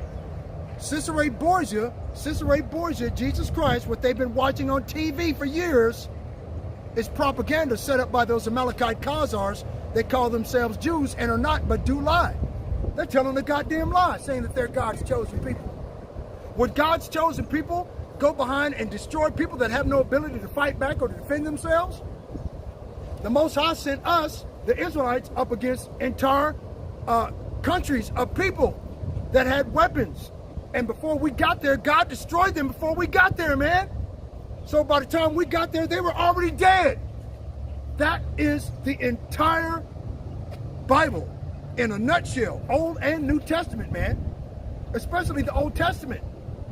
Before the Israelites made any move in the book of Joshua, okay, in the book of Numbers, in the book of Deuteronomy, before they made any moves, they would call upon the name of the Lord, and the Lord would go before them and battle and destroy their enemies from before their face, man. That's the narrative of the Bible. If those people over there calling themselves Jews and are not, but do lie, are the synagogue of Satan, if they were God's chosen people, why are they not calling upon the Most High in heaven, Yahweh? Why the fuck are they calling Donald Trump? Who the fuck is Donald Trump? Right? You call that motherfucker, but you won't call the Most High in heaven to help you? So how are they God's chosen people then? That's just common sense. What is it, Job chapter 10 verse 20? It says, Job 10 and 20 says, are not my days few? Cease then, and let me alone, that I may take comfort a little. Check this out. We got a Jesus Christ lookalike. Look. Every Sunday, they go to worship this motherfucking homeless dude. Okay? You see what I'm saying? This is the madness of our people, man. Every fucking Sunday, they're up there worshiping that long-haired homosexual faggot, man. Real all day. Okay? Every day. And they worship that long-haired white dude right there, that homeless motherfucking bum, wearing some goddamn underwear on a crucifix made out of porcelain. Go to Deuteronomy chapter 28, verse 64. 28 verse 64. Yeah. Wood and stone. This is Deuteronomy 28 and 64. And the Lord shall scatter thee among all people, from one end of the earth even unto the other, and there shalt thou serve other gods, which neither thou nor thy fathers have known, even wood and stone. See? Wood and stone. You have a wooden crucifix with a stone false god of a dead white man with a little bitty slit or cut across his rib cage and two little dots in his hand. And he got off to the side like that. Ain't that a bitch? Get the fuck out of here, man. That is not the Son of the Most High. These Edomite white people, if they would have accused Jesus Christ, white man, of being the Son of Man, they would have whipped him, slapped him on the butt, and told his ass to go to another country and preach that bullshit. But he would have stayed alive. Why? Because he looks just like those Edomite that were running the shit, the Romans. Yeah. They're all the same people. But they beat Yahweh Shah Hamashiach down to the white meat, man, where his rib cage was showing. Okay, it tells you that in Isaiah 52, man. He was tore out of the fucking frame. Man, you got Isaiah 52? I can get it right now. Isaiah 52 and go first, okay. Do you want me to read it? Yeah, just read it, man. What they did to the Son of the Most High, man. Okay, but they'll do this to a black man or a Latino. They ain't got a problem with it. But if it's to a white dude, they ain't finna do nothing to him. Fuck that. You can tell that by history. A white man get caught with pedophilia or something like that, they'll slap him on the wrist, give his ass a passport, and send him to Israel, where he can escape the law. The law don't apply to him no more. He convert to Judaism. He's a goddamn Jew. He can bust another little boy's ass all he wants to after that. Ain't nobody gonna say nothing because that's their law. Okay? But you let us go to a Quick Trip or a Kroger's or something like that, or Ben & Jerry's or Casey's or one of these convenience stores and steal a sandwich. They'll give us 5 years in a day in the sun for stealing a sandwich because we're homeless and ain't got nothing to eat. They'll beat us goddamn down in the street like a dog and mistreat us. Slam us all in the police car for stealing a goddamn sandwich at Quick Trip just for something to eat, man. But the white boy, they'll just slap them on the wrist and let them go. Go ahead. Isaiah 52 and 14. as many were astonished at his visage, all right, his appearance was so marred, all right, beat up, more than any man, and his form more than the sons of men. Is that the one you wanted? Yeah, that's exactly the one I wanted. See, and that's, so they beat Yahweh Shah Hamashiach, blacked his eye, busted his lip, kicked him in the nuts, punched him in the ribs, punched him in the liver, slapped him around, punched him some more. Then they took him out there and whipped him down to the fucking white meat. Then brought him before Pontius Pilate. Then Pontius Pilate sent him before Herod. Herod sent him back before Pontius Pilate. Then they took him out here to Golgotha and strung him up on a fucking tree. Come on, man. The only people they do like that in recent history are so-called Negroes. They catch a black man after 5 o'clock in the evening, they're gonna string his ass up on one of these goddamn trees around here and have a picnic. The word picnic comes from pick a nigger. That's where the word comes from. Picnic. Okay, pick a nigger. Pick one. We hang his ass up and we'll have us a cookout. Yeah, yeah. Almost half of the English, slang terms is goes back to slavery times, man. Motherfucker. That's when they used to have us. Well, have the Southern Kingdom, literally F their mothers, man. Right. Hush puppies. Right. What they would, as far as that motherfucker word, they put a potato sack over the woman, put a potato sack over the boy in 2 separate rooms, twist them around, right, to where they get dizzy, and put the boy and his mama in the same room and make them fuck each other without even knowing who they was. Bust a nut and make her pregnant. Okay? And that was the boy's own, that was his own mama. And without the damn potato sack, she got pregnant. But the boy don't know that he was the father. This is the wickedness of these goddamn Edomite Caucasian devils, man. I go break down off in the hush puppy.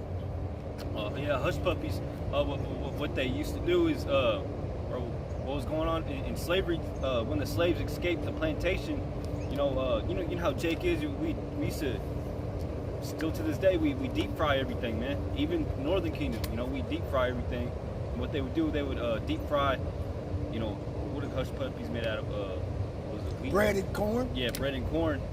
They would deep fry it real quick. It's easy to make them, and they would make little hush puppies.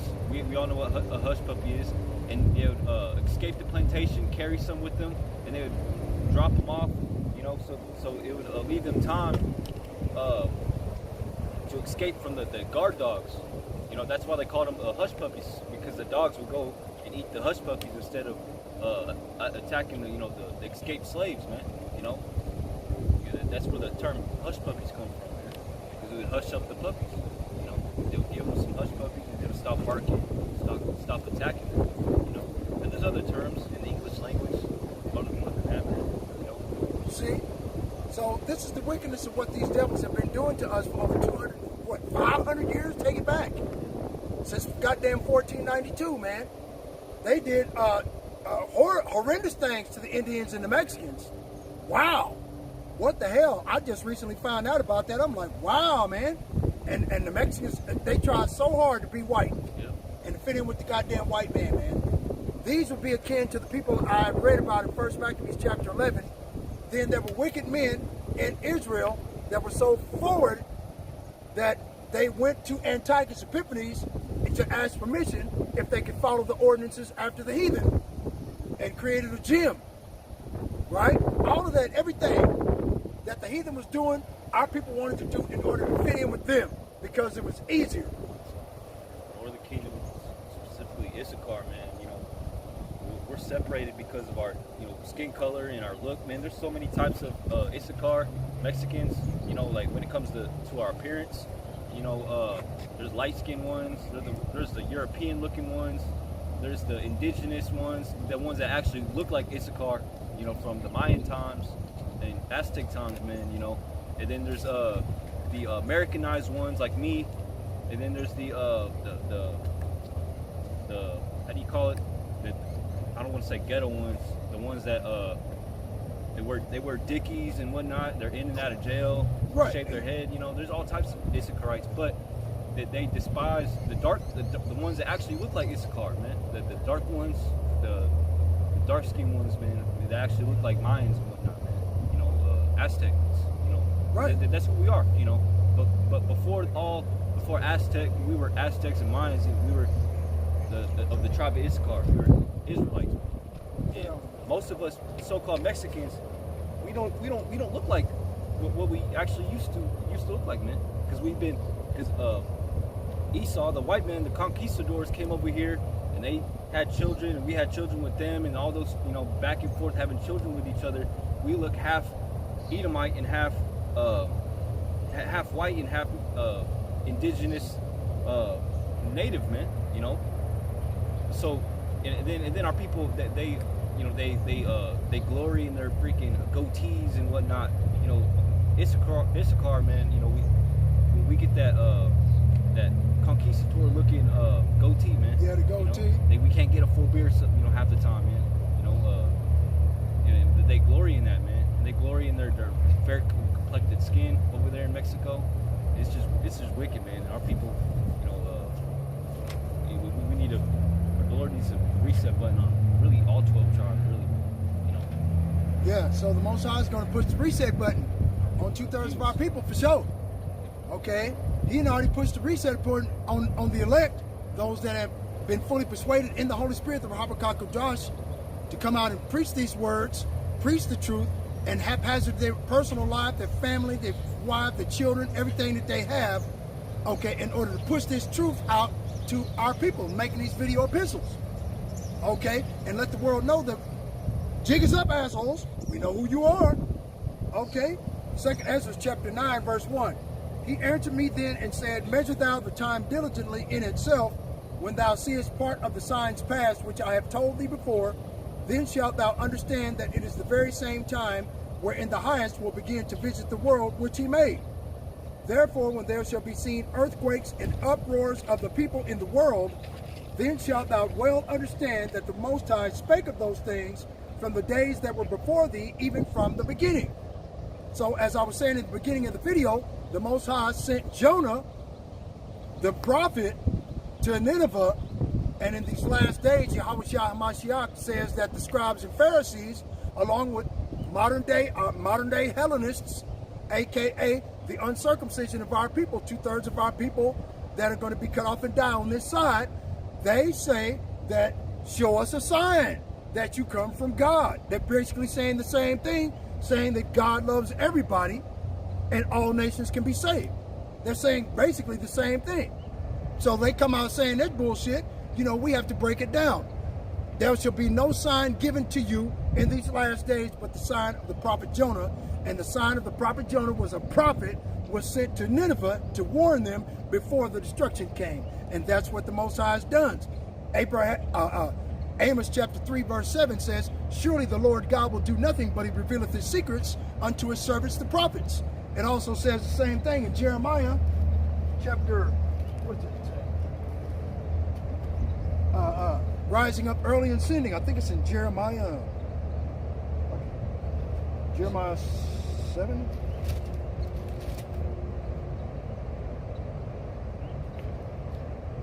Yeah, I'll type it in, rising up early and sending. We should have a bunch of them. Jeremiah 35 and 15. I have sent also unto you all my servants, the prophets, rising up early and sending them, saying, return ye now every man from his evil way, and amend your doings, and go not after other gods to serve them. And ye shall dwell in the land which I have given to you and to your fathers, but ye have not inclined your ear, nor hearkened unto me. Right? Okay, Jeremiah chapter 8, verse 4. Moreover, thou shalt say unto them, thus saith the Lord, shall they fall and not arise? Shall he turn away and not return? Why then is this people of Jerusalem slidden back by a perpetual backsliding? Right? Like I said before, all our people want to do is they just want to fit in with the goddamn status quo. Okay? 2/3 of our people want that. They want to fit in. Some of our men that were righteous men at one time, that stood staunchly for the name of the Most High and for his son, Yahweh Shah HaMashiach, went back into the fucking world, man. Smoking weed, getting high, getting drunk, doing everything the world do. Right? They lost patience. Right? They hold fast deceit, they refuse to return. I hearkened and heard, but they spake not aright. No man repented him of his wickedness, saying, what have I done? Everyone turned to his course as the horse rusheth into the battle. You see? So 2/3 of our people are going to be left here melted, man, and it's their own fucking fault. Like I was saying earlier in the video, you got what you call alligator Alcatraz now. Okay? They're going to start, after they get done with Issachar and they empty out all of these detention facilities and FEMA camps, right? Then they coming for us, the Negroes. Okay? Because they know that we're the head tribe of the house of Israel, and the Israelites of Issachar, Reuben, Simeon are going to follow in behind us what we do, and then the rest of the world is going to follow suit. That's the reason why the world is in a fucking uproar. It's because the Most High Yahweh Ba'ashim Yahweh Shai had sent unto you in these last days his servants the prophets. He sent you a sign by his servants the prophets, telling you to your face, repent or die. At least you have a choice, right? Jeremiah chapter 7, verse 16. Therefore pray not thou for this people, neither lift up cry nor prayer for them, neither make intercession to me, for I will not hear thee. Seest thou not what they do in the cities of Judah and in the streets of Jerusalem? Like I just explained to you what they do, man. They eat pork, shrimp, crab, lobster. The brother had just broke down how they dress. Got tattoos all over their neck, face, arms, all over their fucking head. They think that shit is cute. Goddamn pants hanging down by their kneecap, walking around like this with the pants down, showing everybody in the world they fucking their underwear and the goddamn skid marks, thinking that shit is funny. You know, on the cell phone. You know, that shit ain't cute. The children gather wood and the fathers kindle the fire, and the women knead their dough to make cakes to the Queen of Heaven. Right? Diana, Queen of the Ephesians, right? Athena, right? The huntress, you know, what you call it, Mary Magdalene, Mother of God, right? This is the Queen of Heaven. This is the Queen of Heaven worship that they do through evangelical Christianity on Sundays. Okay? And when they come home, they always baking cakes. Have you noticed that? Cupcakes. Cake for nothing. Fuck, it ain't nobody's birthday. Why are you baking a cake? I just want to bake a cake. Can I bake a cake? What the fuck? What are you baking it for? Okay? Just to eat it. Come on, man. Say it again.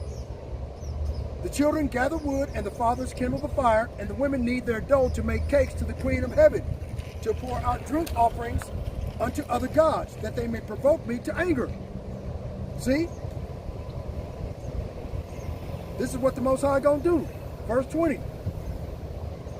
Therefore, thus saith the Lord Yahweh, behold, mine anger and my fury shall be poured out upon this place, upon man and upon beast, and upon the trees of the field, and upon the fruit of the ground.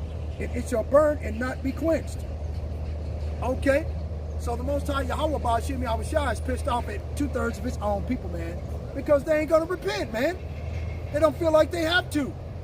Everybody done fell in love with Esau Edom, the so-called white man, through Stockholm Syndrome, where they've fallen in love with their captors, their slave masters. So like, let me get, no. Gotta charge it back up.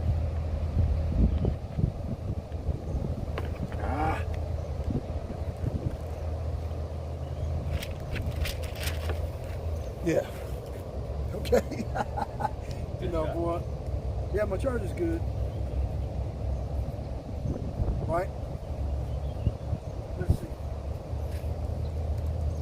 Let's go up into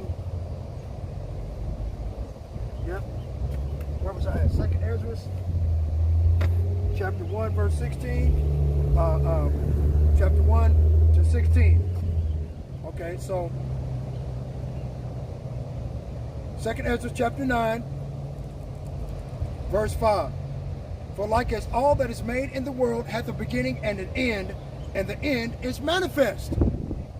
The end is manifesting itself right before your very eyes, and our people don't want to hear it. Esau, Edomite Caucasian came over here earlier, brother, saying that they were white people were hung from trees and shot down in the street like we were being shot down today. Not on the level that we were. Not on that level, man. No, like, ain't no fucking way. Like the scriptures say, time and place happens to us all, but like another precept says, nothing has been done but unto Israel, man. You know? Right. So What is that? Go to the book of Daniel, chapter 9, verse 11 and 12. That's that precept you was just talking about.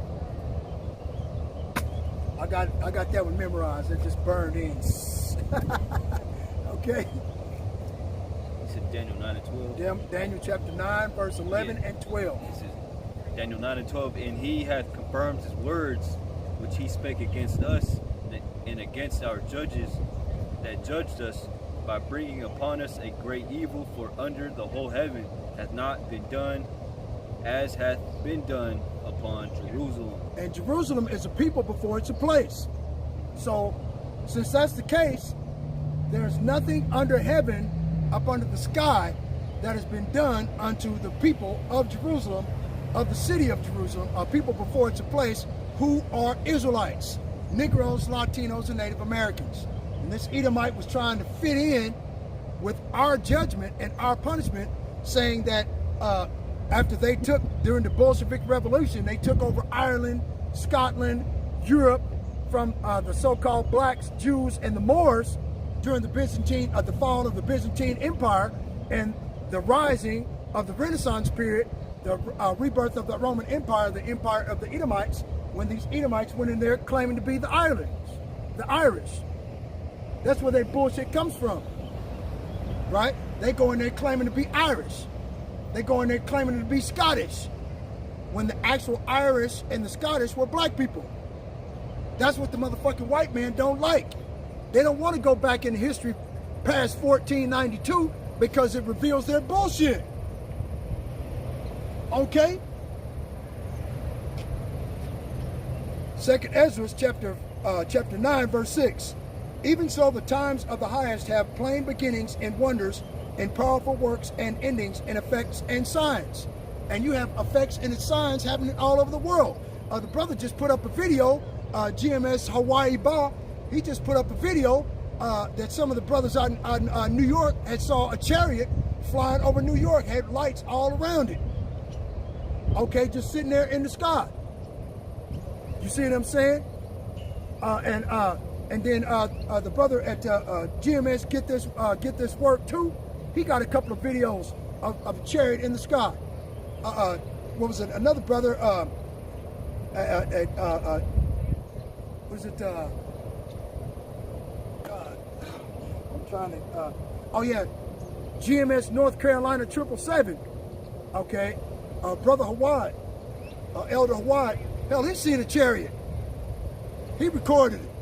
It was flying. He said it was flying over his camp that day. Okay, you see what I'm saying? And then the United States propaganda machine, the mainstream media, they just released a so-called UFO or unidentified aerial phenomenon. Okay, that was navigating through the clouds without making a sound. Okay, and it was pretty big.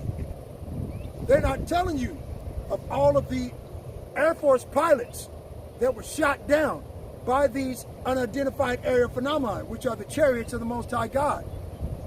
The United States government is not revealing that information, that you had Air Force pilots, naval pilots, Russian pilots, Iranian pilots that were shot down by the chariots of the Most High. Hell, I got a video where they sent one of the drones that was getting close to one of the chariots of the Most High. The Most High hit it with a beam, and it fell out of the sky just like that. On one of my channels, I got 2 channels, Mataza LaChaam 144K and Mataza LaChaam 144GA. I'm gonna show you your channels later. Yeah, my phone's getting too hot. I'm gonna show you your channels later. I'm also gonna share. I've been sharing our lives since you're the one who go live. Yeah, I just found out how to go live. Brother Yakal showed me how to go live. I didn't know. I was just coming out every day, or not every day, but every week, and just recording my videos. I didn't know nothing about I could go live. They said you had to have 1,000, 2,000 subscribers. I didn't have a fucking clue. I didn't know that they had apps that you could go live anyway. If it wasn't for Brother Yakal telling me that, I wouldn't have had a clue. I downloaded, I tried it, and sure enough, I was live. I'm like, I'm like, wow, man. See, Esau is the devil the Bible speaks of. That motherfucker tell a goddamn lie, man. Like it says in Psalms 58:3, the wicked are estranged from the womb. They are divorced from the Most High God. They go astray as soon as they be born, speaking lies. All they know how to do is tell a goddamn lie. Okay? They couldn't tell the truth if the truth came up and bit them in the crack of the ass. They got Hollywood. All Hollywood does is tell a fucking lie. Okay? You got actors. Actors is another word for hypocrite. Okay? Anyway, 2nd Ezra, chapter 9, for verse 7. And everyone that shall be saved and shall be able to escape by his works and by faith whereby ye have believed shall be preserved from the said perils, and shall see my salvation in my land and within my borders. For I have sanctified them for me from the beginning. So who's been sanctified? The elect. Those that have been predestined to receive salvation in these last days. Me and Brother Yakal, we don't know if we're going to be saved. We can hope. That's what faith is. Hope. Hebrews chapter 11, verse 1. Faith is the substance of things hoped for and the evidence of things not seen, right? For by it the elders had good report. Who are our elders? Abraham, Isaac, and Jacob. Not Abraham, Isaac, and Esau, Abraham, Isaac, and Moab, Abraham, Isaac, and the whole goddamn world. Okay? See? That's what these people can't understand. They can't wrap their brain around the fact that, a so-called nigga hate theyself, man. They have self-loathing and hatred due to Stockholm Syndrome and the Willie Lynch doctrine, where you have light-skinned woman hates her dark-skinned husband. Dark-skinned woman hates her light-skinned husband. Okay, you have the dark-skinned Hebrew man hating the dark-skinned Hebrew man. You got the house nigga versus the field nigga, right? Okay, and you have the old man versus the young man. That's all the Willie Lynch doctrine is about, is turning our people against themselves. We're the only people that destroy themselves. Latinos don't do that shit. They put their money together and they build houses for one another. Okay? They don't do that shit. If they want to get into a fight, they go to the club, get drunk, punch out a couple of guys, and go home. Fuck it. They're done. But us, we go so far as pull a gun and shoot each other down in the goddamn street on the porch. Right? At church. Right? At funerals. Yeah, back in the 90s, that was really big. You know, gangbanger just got shot. They having his funeral. Their ops would come by and shoot up the funeral and shoot more people, man. Why do you think people go to funerals with guns now? You know? And all of that stupid shit, man, all because of the Willie Lynch doctrine of Esau eating the so-called white man, turning our people against one another. We have a self-loathing and a perpetual self-hatred of one another that has to be overcome in order for us to receive the salvation. You see? Anyway, 2nd Ezra, chapter 9, verse 9. Then shall they be in pitiful case, 2/3 of our people, and Esau eating the so-called white man, which now have abused my ways, right? The ways of the Most High God are to fear him and keep his commandments and to rehearse the righteous acts. The woman having respect and admiration for her man, Okay, if she has questions about the Bible, she should come to her man, or she should have a godly man that she should be able to ask questions about the Bible. Instead of coming out, running their motherfucking mouth with a bunch of cumbrellas on, a bunch of lipstick, with a cleavage showing. Wearing fake hair, horse's hair, dog hair, hair of women of the heathen nations, coloring it red, orange, green, yellow, blue. Get the fuck out of here, man.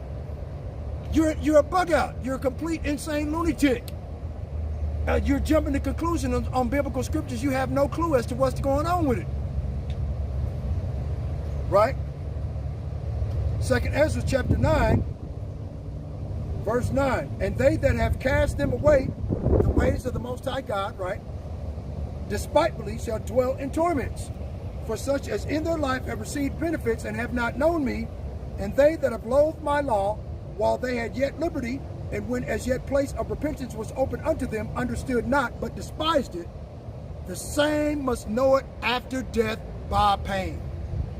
Okay? So when we come into the reincarnation, okay, the Most High Yahweh Ba'ashem Yahweh Shah is going to give them the pain, bring them into the remembrance of all of the wickedness that they have done, of all the different lifetimes, and the fact that they rejected an opportunity to repent. They rejected the Son of the Most High God, and they have to live with that pain in their heart and in their mind forever.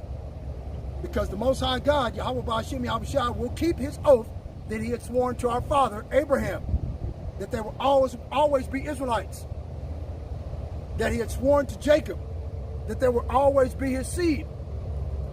Okay? That's what he's going to do. Okay?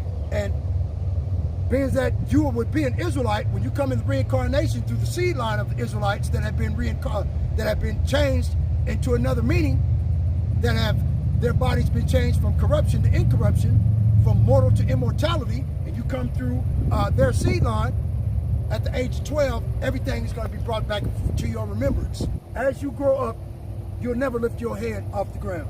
You're going to be ashamed of yourself forever. And you're going to have to live with that pain forever. That's the pain that the Most High is talking about. He's not talking about the pain of hell. What the fuck? Hell doctrine doesn't work, because the spirit that is within you is made out of energy, spiritual energy, which burns hotter, spiritual energy or fire. If spiritual energy is put in a lake of fire, you might as well go swimming, do a half gainer off the motherfucking swimming pool, because you can't feel anything. It's the same thing. Heat and heat, you know. Heat doesn't feel heat. What are you talking about? The living soul that is within you, okay, that is the spiritual energy I'm referring to. The body on the outside is simply a covering for the spirit that is within you. It is, for example, this water bottle. You are like a water bottle, okay? The water is the Holy Spirit within the water bottle. Once the water bottle is discarded, the water is being put to use in the kingdom. You see what I'm saying? As God's chosen people. I mean, that's the best way I can try to explain it to you. Okay? So there's no way that we're going to be cast into hell. The hell that is being referenced to is knowing that you had the opportunity to repent and you despised it. Okay? 2nd Ezra chapter 9 verse 20. So I considered the world, and behold, there was peril because of the devices that were come into it. And I saw and spared it greatly, and I've kept me a grape of the cluster and a plant of a great people. So the Most High is only going to come and save, this time around, his elect from the four winds, from one end of heaven to the other. As it is written in Matthew chapter 24 verse 31. He shall send his angels with the great sound of a trumpet to gather together his elect from the four winds, from one end of heaven to the other. And all of these nations under the heaven are all the different nations in which we've been scattered to. And only the elect of those individuals that rehearse the righteous acts, that fear the Most High God and actually are willing to keep his commandments, those are the elect chosen of the Most High. Those are those individuals that have been fully persuaded in their mind and heart and soul to chase after righteousness. Those are the only ones getting out of here. Everybody else go fuck off and die yesterday in a cold. Okay? Right? 2nd Ezra chapter 9, verse 22. Let the multitude perish then, which was born in vain. And let my grape be kept in my plant, for with great labor have I made it perfect. And how did he make it with great labor? He sent his only begotten son, Yahushua HaMashiach, whom the world ignorantly calls Jesus Christ, a Negro from the tribe of Judah. Okay? That's the reason why it says in 1st and 2nd Corinthians, okay, there was no priesthood concerning Judah. Okay? The Most High Yahweh Ba'ashem Yahushua made him after the order of Melchizedek, Mataza, right? Okay, because he was already the king of peace. He was already the king of Salem, right? Did not the king of Salem, Mataza, visit Abraham when he came from destroying the kings that had kidnapped Lot and his family, right? And Abraham gave 10% of the spoils to King Mataza. He gave 10% of the spoils to Yahushua, if you can receive that in the spirit. Okay? Is not the person you ignorantly call Jesus Christ the king of Salem, the king of peace? That's what Mataza means. Melchizedek in the Grecian. Okay? King of Salem. See? So, the volume of the book was written about Yahushua and his salvation by shedding his precious blood to redeem us back to the Father. That's what the whole Bible's narrative is about. Him watching over us. Like it says in the book of Exodus, you know, the Most High gave us a warning that don't make him angry, right? Because my name is in him, right? Yahweh, why? Yahushua. Yahweh means he is. Yahushua means he is salvation. Okay, in the ancient Paleo language of the Hebrew. Okay? Remember, we had a language all our own when we were brought over here in slave ships. When we were brought here as slaves by Esau, Edom, the devil the Bible speaks of. Okay, we spoke an entirely different language. We didn't know what the fuck he was talking about. It tells you that in the book of Deuteronomy. Okay? Where we were being made captives of a people of a fierce countenance of a strange language. Right? English language was a strange language to us. Okay? They had to beat us and force us to learn that bullshit strange language. To read and write. Okay, look. But during the transatlantic slave trade, while we were enslaved between 1681 and 1865, okay, that 250 years, it was illegal to teach a black man how to read and write. That's fucked up. Okay? And if a black man was taught how to read and write, or if he was found with a book in his hand, he was to be hung from a fucking tree immediately. This is the wickedness of these goddamn Edomites, man, and the reason why they have to be destroyed. It's not about hate. We don't hate you. The Most High God himself told you in the biblical scriptures he hates your fucking guts. Malachi chapter 3 verse 6, I have loved Jacob and I have hated Esau, and I've laid his mountains and his heritage waste for the dragons of the wilderness. Who said that? Malachi chapter 1 verse 1. The word of the Lord to Israel by the prophet Malachi. I have loved you, saith the Lord. Understand? That's who said it. And the Lord dubbed you Edomite Caucasians as the wicked. Go to Malachi chapter 1 verse 4 for me, brother. Because, I mean, you goddamn people actually think you're just going to walk right off into the king of heaven after what your ancestors did to us? Really? You people are insane. The Son of the Most High God is coming back to kick your ass for putting your hands on the apple of his eye. Who are Israelites? to whom pertaineth the adoption, the glory, the covenants, the giving of the law, and the services of the Most High, and the promises. It says that in the New Testament. Okay? So the only people he sent his only begotten son back to save was us. You just can't accept that. You go to cognitive dissonance. Nuh-uh. The Bible says John 3:16. Get the fuck out of here. There are three separate worlds talking about in that biblical context. Which world are you referring to? The world of the heathen? The world or the age of time, a space of time? Or the orderly heavenly arrangement? In the book John, chapter 17, that prayer that Yahushua had made was to cover the Israelites that he had brought out of the world, not the whole world in itself. Can you read that one? It was Malachi 1 and 4, yeah. and then go to John 17. All right. Malachi 1 and 4 says, whereas Edom saith, we are impoverished, but we will return and build the desolate places. Thus saith the Lord of hosts, they shall build, but I will throw down, and they shall call them the border of wickedness, and the people against whom the Lord hath indignation forever. You see? So at the end of the day, the Most High Yahweh Ba'ashem Yahushua has got it in for the wicked. Job chapter 9 verse 24 states that the earth has been given into the hands of the wicked. He covered the faces of the judges thereof, if not, where and who is he? Who done it? Daniel chapter 4 verse 17. This matter is by the decree of the watchers, by the demand of the word of the holy ones, to the intent that the living may know that the Most High ruleth in the kingdom of men, and giveth it into the hand of whomsoever he will, and setteth up over it the basis of men. Okay, so the Most High gave the earth into the hands of the wicked.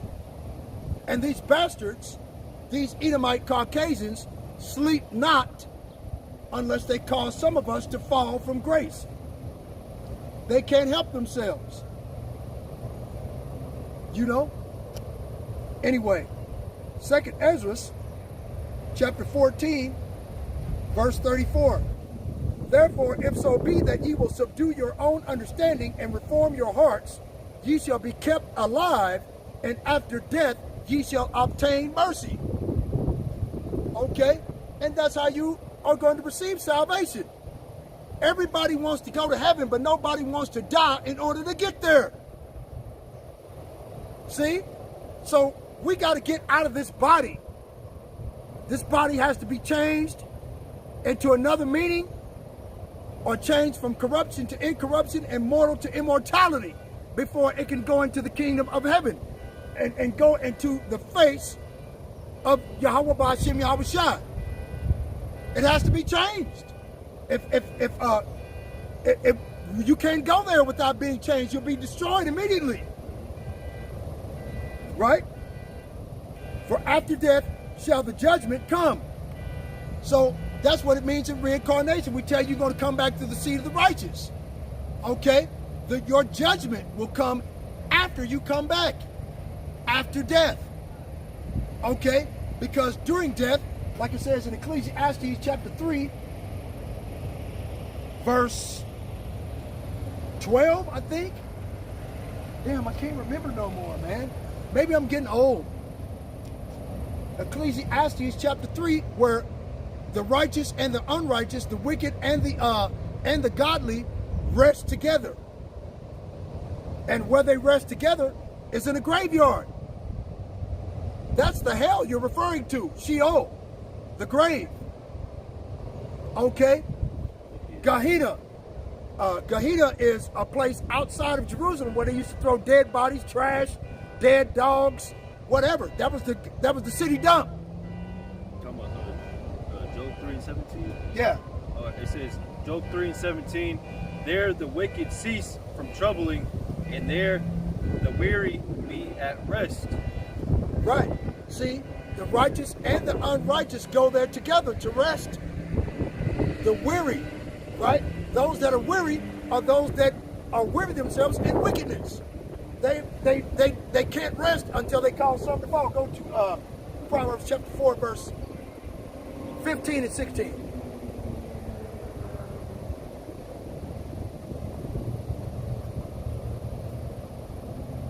It says, It's a Job or Proverbs? Proverbs chapter 4, verse 15 and 16, yeah. yeah. It says, avoid it, pass not by it, turn from it, and pass away. For they sleep not, except they have done mischief, and their sleep is taken away, unless they cause some to fall. Next one. Verse 17. It says, for they eat the bread of wickedness and drink the wine of violence. See? So the only people that do that is Esau eating the so-called white man. From continent to continent to continent, this goddamn godless devil, blood-drinking pedophile, went from continent to continent, destroying the indigenous population of people and stealing their fucking land. What the fuck do you think B.B. Makowski is doing right now today? AKA Benjamin Nothing Not a Jew. He's not a Jew. Okay, he's nothing. Uh-oh, let's prove it. Isaiah chapter 40, verse 15. Isaiah 40, verse 15? Yeah. It says, behold, the nations are as a drop of a bucket and are counted as the small dust of the balance. Behold, he taketh up the isles as a very little thing. Next verse. Verse 16, and Lebanon is not sufficient to burn, nor the beast thereof sufficient for a burnt offering. Next verse. All nations before him are as nothing, and they counted to him less than nothing and vanity. Exactly. They're counted less than nothing and vanity. Esau Edom cannot wrap his whole fucking brain around that fact. It's driving him insane. At the fact, Dedan, as far as the lowercase Edomites, you know, Tom, Dick, and Harry, and Joe Sixpack. Okay, these individuals, they can't stand the fact that the Most High chose Israelites over all nations upon the face of the earth, and to have it being constantly reminded of that fact every time they see guys standing in street corners risking their lives and freedom to spread the truth of the gospel of that good news to his people, thereby bringing the detriment and reminder that they're going to be destroyed for the sins of their ancestors. They have to be. Okay? We were destroyed for the sins of our ancestors. We told Moses we was going to keep the law and we ain't did it. Right? We were scattered and beat to death and enslaved by every nation on earth. Right? These motherfuckers got to pay for it too, man. They don't want to go into slavery. They get on TikTok, make TikTok memes and shit talking about, I ain't never going into slavery. Why do you think all these Edomites have guns and bullets? That's the power of the sword. That's their spiritual power. To protect themselves and to destroy their enemies. Okay? They have the power to kill. That is their spiritual power. Okay? But our spiritual power is not carnal. The weapons of our warfare are not carnal, but mighty through the Most High Yahweh Ba'ashem Yahushua to the pulling down of strongholds such as Christianity and Universalist ideology, through Catholicism, Muslimism, Buddhism, and all of these other false idolatries. You see? So all we're trying to do, everything we can, is to keep the law, statutes, and commandments to the best that we can until Yahushua get here to get us. Right? 2nd Ezra chapter 14, verse 34. Therefore, if so be that you will subdue your own understanding and reform your hearts, ye shall be kept alive, and after death ye shall obtain mercy. For after death shall the judgment come, when we shall live again, and then shall the names of the righteous be manifest, and the works of the ungodly shall be declared. Okay? And that's what's going on. After their forefathers had did all the evil and wickedness, okay, of enslaving us, the Israelites, okay, and turning us against each other, their children, who are them in the reincarnation, they reap the benefits of what we built for them. For example, look at all we built for them. Look at that. We built that shit. See that bridge? Solid concrete. We built that. Walkway. This is the Arkansas River, by the way. See that? Walkway, lights, buildings. See all that shit? We built this shit for them. Look, see that? See, that's the Indian over there. See it? Okay. We built that. All the city line down there.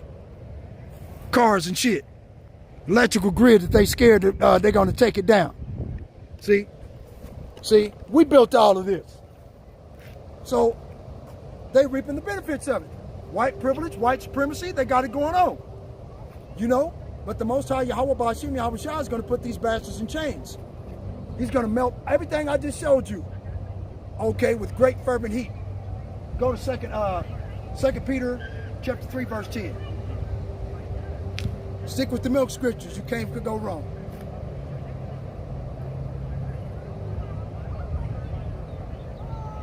This is 2 Peter 3, verse 10. It says, "But the day of the Lord will come as a thief in the night, in the which the heavens shall pass away with a great noise, and the elements shall melt with fervent heat, and the earth also and the works that are therein shall be burnt up." Exactly. How's it going to be burnt up? Let's go to Isaiah chapter 34, verse 8, 9, and 10. Shit's going to be melted. Okay, all of these are made of elements of the periodic table. The human body is made from elements of the periodic table. Okay? Because it was made from the dust of the earth. If the dust of the earth is made from elements of the periodic table, it's going to be melted. That means you're going to be melted. Go for it, though. Isaiah 34 and 8, it says, "For it is the day of the Lord's vengeance, and the year of recompenses for the controversy of Zion, and the streams thereof shall be turned into pitch." See? See how they reap the benefits of what we built for them? See? Got his whole motherfucking family out here, the whole goddamn Edomite clan. The whole shit. See? That's the reason why the Most High Yahweh Ba'ashim Yahweh Shah got to do what he got to do. Fuck it. You know? He's going to be destroyed. Praise the Lord. You know? I'm sick and tired of looking at these devils, just like they're sick and tired of looking at us. You know? With their white privilege, white supremacy, and got the goddamn their chest stuck out. I'm proud to be an American citizen, buddy. Can't talk shit to me, fuck you, nigger. You know, okay, we'll see. We'll see very, very soon. Okay? Right? Go ahead and read it. This is how you're going to be melted. "And the streams thereof shall be turned into pitch, and the dust thereof into brimstone, and the land thereof shall become burning pitch. It shall not be quenched night nor day. The smoke thereof shall go up forever, from generation to generation. It shall lie waste, none shall pass through it, forever and ever." Exactly. And this is going to be America. Elder Mataza, I think he said in the Book of Wisdom of Solomon, chapter 15 or 17, that it's got the destruction is going to be so great that the mantle is going to be split in 3 separate pieces. So that means America is going to be split off in 3 separate parts.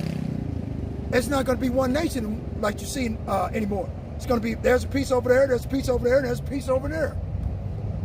Okay? That's how badly destroyed this place is going to be, man. Boom! Because everything is done here. Everything is done here, man. You can come here and get away with murder if you want to. All you need is a passport and diplomatic immunity. You can walk up to a cop, pop, blow his motherfucking brains out, and call diplomatic immunity, and they'll kick your ass out of the country. You won't even do time. They'll just hold you in a detention facility until the president of your country come and tell you to get the fuck out. They'll even put you on a plane and put you out of their country. That's what diplomatic immunity does. Okay? You got any water? Yeah, I got water. Yeah. Okay. I got some plums. I got some apricots in there too. Okay. I'll take some. I'll take some food on the way. Right. Yeah, I got some plums and some apricots in there too, man. Shit. Eat those. Eat the apricot seeds. Yeah, the apricot seeds. Yeah, they cure all cancer. Yep. The B2. I already told my sister. I told her that your new diet every week every Friday, every Saturday, that don't eat nothing but apricots. Eat the pulp on the apricot, bust the seed open with a little hammer, and eat that seed. It tastes horrible, but eat it. Okay? And her cancer went into remission, and the doctors can't figure the fuck out. It did? Yeah. She had brain cancer. Now they can't find the shit. Okay? Now they can't find it. Fuck it. Okay? I told them to just keep eating that shit, man. That's when you get your retirement check every month, you make sure you stockpile that refrigerator with apricots. You change it out every week. You know, just keep eating apricots. There are other nuts and berries that you can eat, blueberries, okay, and other nuts that you can eat, macadamia nuts, and some other nuts over from Afghanistan. Afghanistan macadamia nuts. Eat them. All of them kill cancer. Fuck cancer. That shit is going away. I don't believe in like American like thinking when it comes to cancer. Oh, cancer is just a natural thing that comes. I mean, yeah, but it's just you can only treat it. You know, you got it and it won't go away. No, man. The Lord gave us cancer's all cancer is curable, man. You know, I hope I don't get you a strike on your video for saying that. Well, I mean, this is not medical misinformation. Okay, a fair use. This video is for education. Educational purposes only. Fair use. Okay. We're not making no money. We're not making up none of this shit. We did the research on it. Okay. What we typed in a GPT chatbot. GPT chatbot. Okay. What fruit and vegetables cure cancer? What the hell? It tell you. So whenever you get done, okay. So what is it? Thou shalt not abhor the medicines of the earth. I think it's in the book of Ecclesiastes, but I don't remember what book it's in. Okay. Thou shalt not abhor the medicines of the earth, for the Most High God made them. And then it goes into some of the things that of these medicines and what they partake and what they do for you. You know what I mean? Okay, the apothecary. Thou shalt not abhor an apothecary. You know, his job is to go throughout the earth and find natural medicines and put it together, make pills out of it so it'll cure you naturally. Which would you rather have? To be cured naturally and be free of the shit once and for all? Or keep going to the goddamn doctor and using these bullshit pharmaceuticals? Pharmaceutical, right? Pharma, okay, is what is it? Pseudos, a lie, okay? Lying witchcraft, pharmaceutical. Anyway, 2nd Ezra chapter 15, verse 21. Like as they do yet this day unto my chosen, so will I do also in recompense in their bosom. Thus saith the Lord Yahweh, my right hand shall not spare the sinners, and my sword shall not cease over them that shed innocent blood upon the earth. And who shed innocent blood upon the earth? Esau, Edom, the so-called white man. Numbers chapter 35, verse 33. So that ye shall not pollute the land in which ye are, for blood it defileth the land. For blood defileth the land, and the land cannot be cleansed of the blood that is shed therein, but by the blood of him that shed it. See? So Esau, Edom has to be destroyed just to clean up all the blood that of the land, the blood that he shed here of the Israelites. You know, he did to the Latinos. He stole the land from the Mexicans. He stole the land from the tribe of Gad with wicked promises, saying the words of his mouth were smoother than butter, where war was in his heart. Right? Okay. And that's all he did with the indigenous population of the Indians in so-called North America, okay, went to war. He's been at war with them constantly for 235 years. Constantly. Right today, he's still at war. Okay? These people got to be stopped, man. The Most High Yahweh Ba'ashim Yahweh Shai, okay, is going to stop these devils. I already said he's going to do it. Fuck it, it's a done deal. Okay?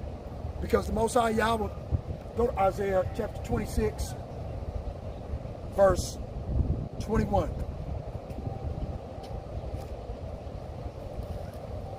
It says, behold, the Lord cometh out of his place to punish the inhabitants of the earth for their iniquity. The earth also shall disclose her blood, and shall no more cover her slain. Okay.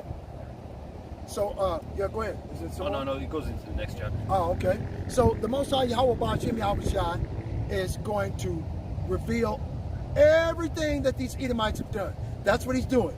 By his servants, the prophets, okay, making these video epistles, all of that. That's what he's doing right now.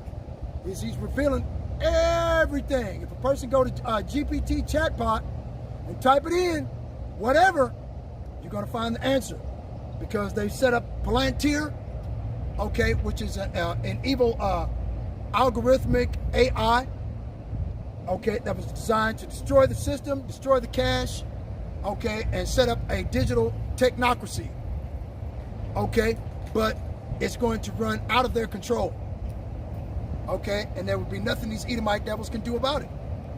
Mark my words, they're finished, man. It's just a matter of time.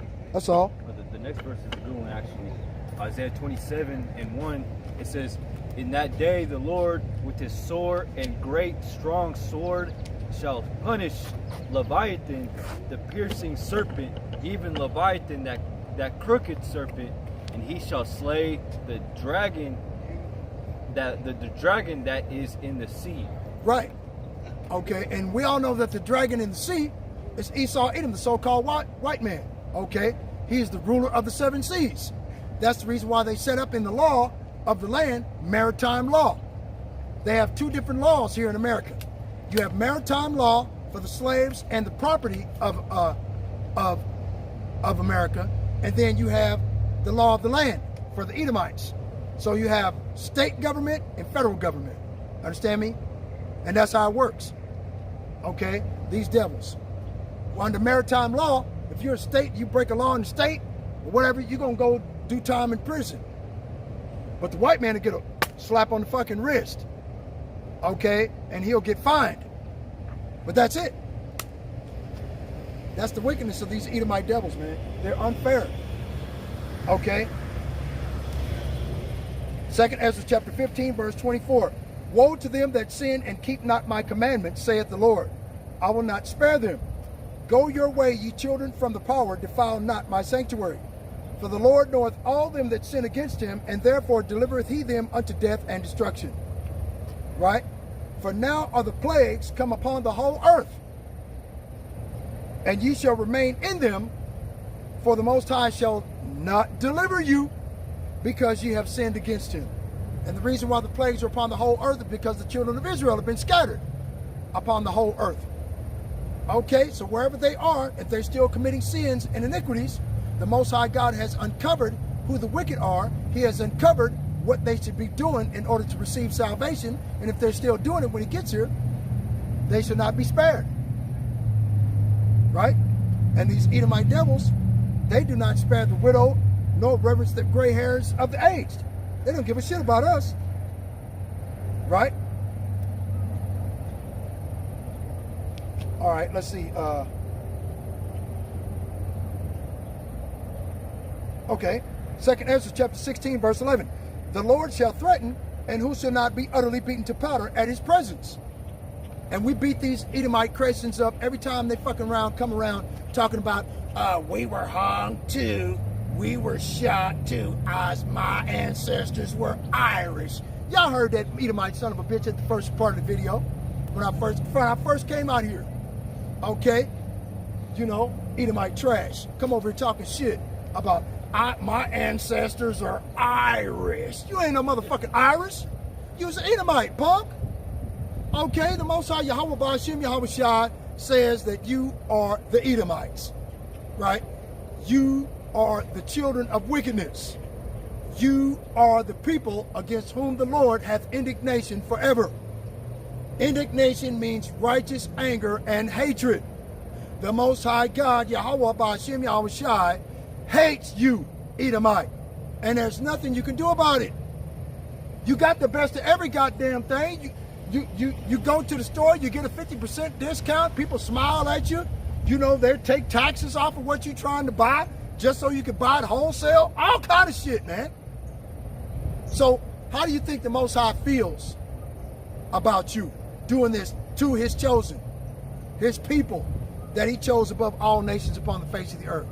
You got to go, man. Right? The earth quaketh and the foundations thereof. The sea rises up and the waves from the deep, and the waves of it are troubled. And the fishes thereof also before the Lord and before the glory of his power. For strong is his right hand that bendeth the bow. His arrows that he shooteth are sharp, and shall not miss when they begin to be shot into the ends of the world. Now that don't mean that the Most High Yahweh has got a bow and arrow, right? He's going to shoot to the end of the world. Come on, man. You better stop watching that Wonder Woman movie with that bullshit. Bitch over in Themyscira gonna shoot a motherfucking bow and then fly straight to New York City. Get the fuck out of here, man. It's gonna hit a bird or it's gonna hit a plane on the side on the way to trying to find Wonder Woman. Okay? Let's look at the common sense behind this bullshit movies they put out. Okay? Now that arrow, that flaming arrow that she shot is in reference to an intercontinental thermonuclear missile. Okay, because Esau's got to pay for the blood that he shed in this land that was given to the Israelites of the Holy Bible. Okay, it was given to the Israelites. 2nd Ezra chapter 13 verse 40. Those are the 10 tribes which were carried away prisoners out of their own land in the time of Osei the king, who Salmanasar the king of Assyria led away captive, and he carried them over the waters. And so they came into another land. But they took this counsel amongst themselves, that they would leave the multitude of the heathen and go forth into a further country where never mankind dwelt. Okay? And that further country is America, South America, Central America, Canada. Okay? That's the truth of it. So the Israelites from the tribe of Simeon, Ephraim, Zebulun, Manasseh, Gad, Reuben, Issachar, Asher came over here. And they ruled all that land for 3,000 years until the goddamn white man come out of nowhere in 1492 says, no, you're an Indian. No, you're a Mexican from Mexico. No, you're a Central American. Motherfuckers like, what language does he speak? What is he talking about? You see? And then that through the transatlantic slave trade, okay, that was the slave trade that was financed by Amalek, over there calling themselves Jews, but are the synagogue of Satan right today. Okay, they financed the transatlantic slave trade. They financed Christopher Columbus. Okay, they financed, what's the name, Queen Isabella. They financed King Louis the 16th. They financed all of that shit, man. Okay. What was his name? The Bauer family. They're called the Rothschild family today. You see? That they might there keep their statutes, which they never kept in their own land. And they entered into Euphrates by the narrow passages of the river. For the Most High then showed signs for them, and held still the flood till they were passed over. For through that country there was a great way to go, namely of a year and a half, and that same region is called Azareth. So the whole region of North, South, Central America is called Azareth. Okay? And the people that came here are the Gadites, the North American Indians, the Reubenites, right? The Seminole Indians, the Issachar, the Mexicans, Ephraim, the Puerto Ricans, Simeon, the Dominicans, right? They came here and started telling everybody, this is what your name is now. Go over there and do this. Dig me some gold before I cut your hand off, cut your nose off, or scalp your cap, or maybe I'll rape your wife in front of you. Maybe that'll motivate you. You know, this is the wickedness that these goddamn devils got to pay for, because the people that are reaping the benefits of the wickedness that was done to our people are alive right today. Okay, they get to do whatever the fuck they want to do. Do as thou wilt. White privilege and white supremacy. All day long, man. So like I said before, yeah, the Most High Yahweh Ba'Shem Yahweh Shai is going to destroy these devils. They got to go. Okay. Let me get out of here. I think...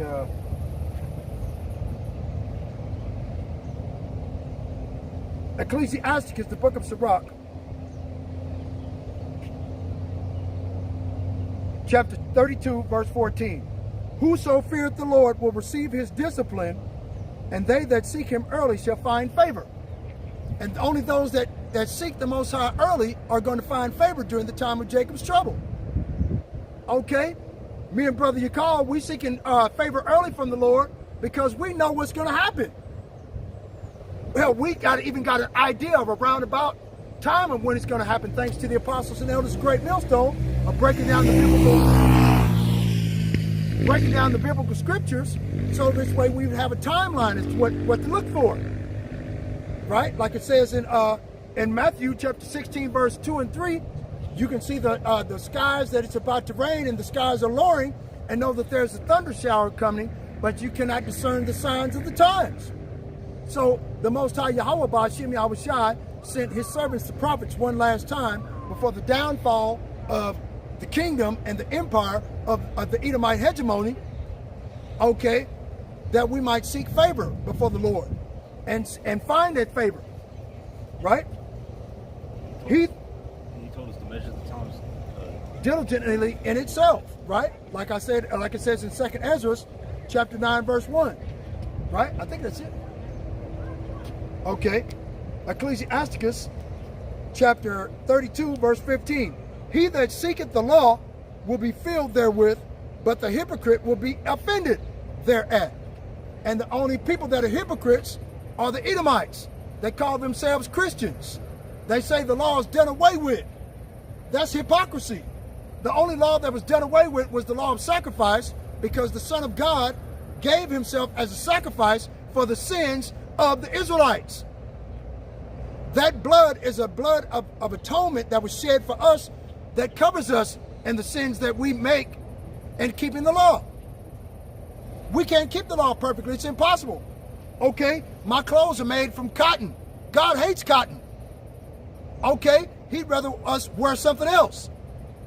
Okay? You see, people don't get it. Polyester right here. Polyester, whatever. Polyester, what is that made out of? 3 or 4 different materials? Recycled, like, it's recycled waste. Right. Plastic. Recycled waste, plastic, stuff like that. Like Brother Yakal said. So, I mean, you know, it's impossible to keep the law. The law says, through the statutes, we're supposed to have clothing of one fabric from head to toe. We're supposed to wear fringes with a border of blue from head to toe. Trying to do that nowadays in today's society would be akin to being over righteous.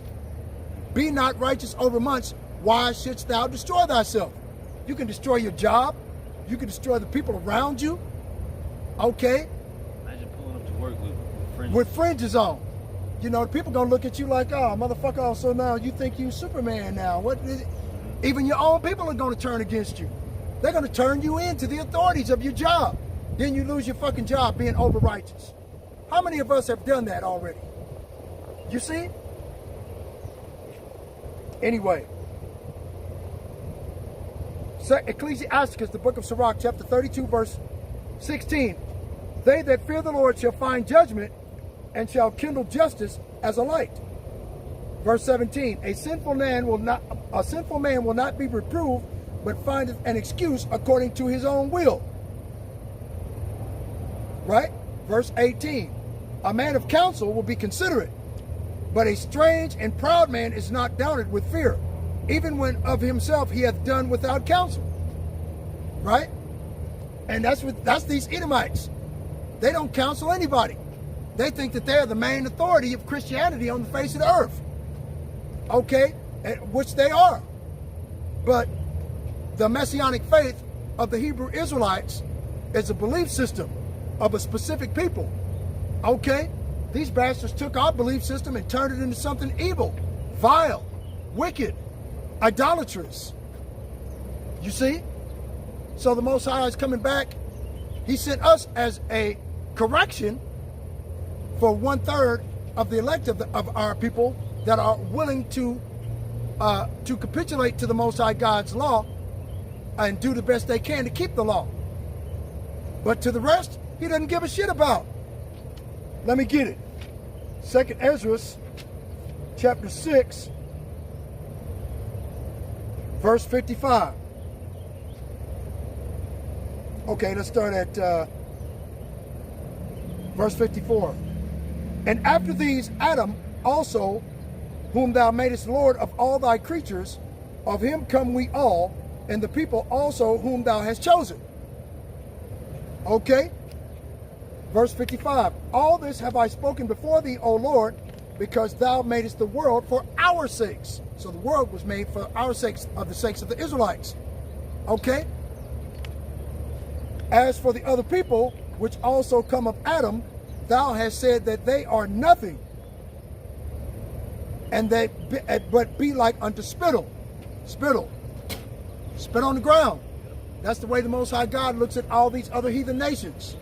He didn't give a goddamn about any other nation of people on the face of the earth but his chosen, the Israelites. And then only the elect amongst those chosen Israelites of his people, his inheritance, are going to be saved. 2/3 are going to be left here to be melted because of their own continued disobedience and not keeping the law. They want to save every goddamn body. They want everybody to go to heaven. They want the white man to rule over them in the kingdom of heaven, which is not going to happen. Okay? And has likened the abundance of them unto a drop that falleth from a vessel. And now, O Lord, behold, these heathen which have ever been reputed as nothing have become to be lords over us and to devour us. Right? They're lords over us, white privilege, white supremacy, right? And they devour us every day.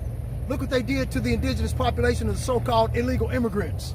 Are they not devouring them right now in the street through the Immigration, Customs and Enforcement and the, alcohol, tobacco, and firearms, ATF? You know, they've joined forces with the goddamn National Guard. You see what I'm saying? You know, to pick up people and just throw them in jail for nothing. If you contest what they're saying, they'll put your ass in jail. They ain't got no badge. They ain't got no insignia showing who they are, nothing. They jump out of a truck that says ICE on it. And they got a mask covering up their face.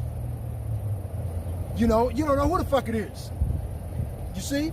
And I apologize about cussing so much, but I mean, sometimes I get off into the passion of what I'm speaking about, and when I think about it, it upsets me that we can't do anything to stop these devils. But 2/3 of our people are being punished like this because they continue to worship the Queen of Heaven through a Universalist Catholicism, worshiping a little baby, dead baby Jesus, putting candles around a white woman holding a baby. Come on now.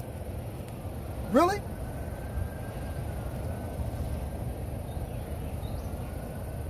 Yeah, what you mean mugging me for, Edomite? I mean, see what I mean? Look, Edomite trash. See him leaving? They probably come around here talking shit in a few minutes. More than likely. That's all they can do. You know? Because I like, browbeating these devils, man. I mean, they deserve it for what the fuck they did to us. Without mercy, man. These devils ain't had no mercy on us. How you figure? But 2/3 of our people love these goddamn Edomites to death.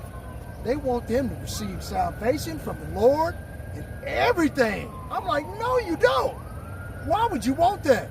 They're going to put your ass in a goddamn FEMA camp surrounded by alligators and anacondas and pythons and dare you to try to escape?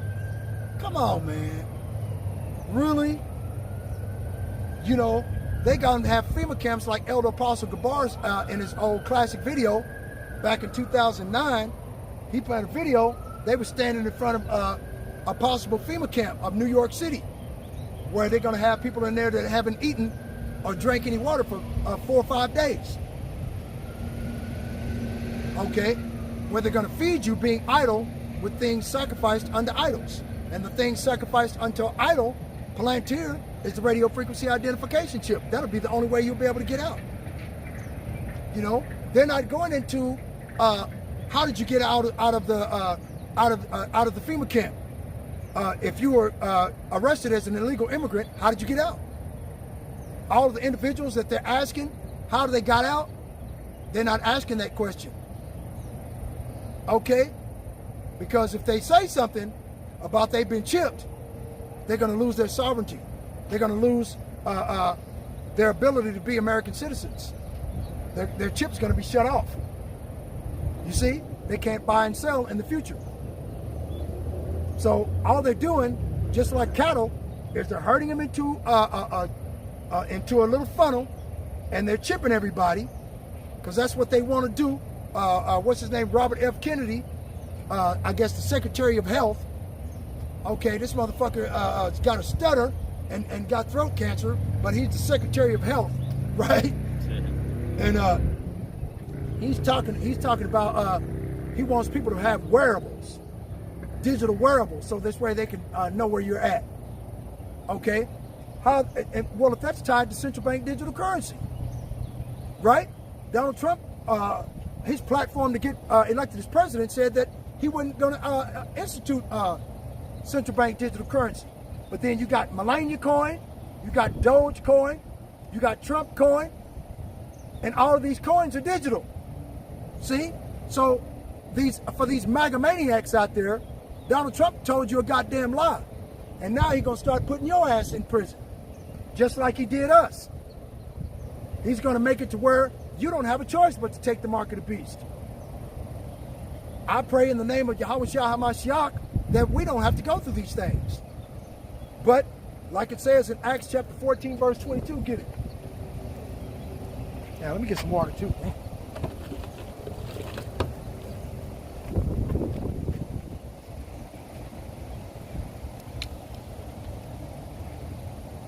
Acts 14 and 22, and it says, confirming the souls of the disciples and exhorting them to continue in the faith, and that we must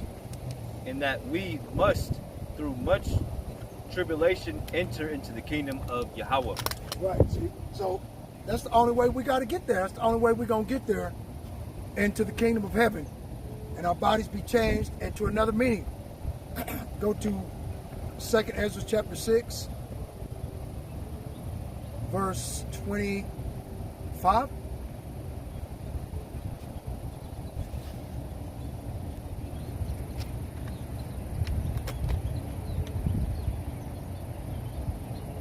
Second Ezra 6 and 25. Whosoever remaineth from all these that I have told thee shall escape and see my salvation and the end of your world. Okay. And our next verse, I think it is. 26? Yeah. All right. Verse 26. And the men that are received shall see it, who shall not taste of death from their birth, and the heart of the inhabitants shall be changed and turned into another meaning. Exactly. And that's what we're hoping for. Okay, here in these last days. Go to 1 Corinthians chapter 1, verse 15, and start at 50. Break that down to them.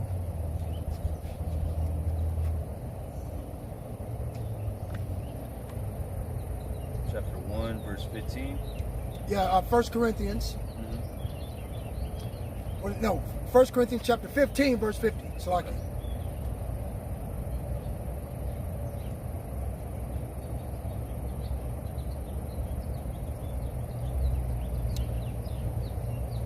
It says, now this I say, brethren, that flesh and blood cannot inherit the kingdom of Yahweh, neither doth corruption inherit incorruption. Verse 51, behold, I shew you a mystery. We shall not all sleep, but we shall all be changed in a moment, in the twinkling of an eye, at the last trump. For the trumpet shall sound, and the dead shall be raised incorruptible, and we shall be changed. You see? So we're going to be changed into something different. than just being human. The word human is two separate words. Hue is in reference to a color. Man is in reference to a being. Right? You see what I'm saying? Right? And you have a lot of our people are completely insane, man. They've lost their way. They're completely insane. Okay? And we can't reach them. We can't. It's impossible.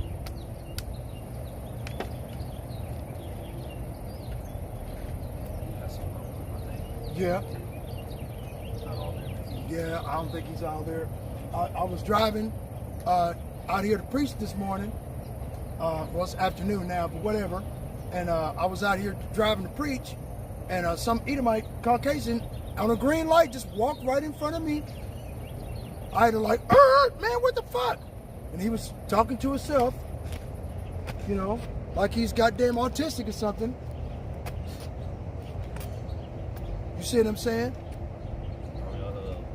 That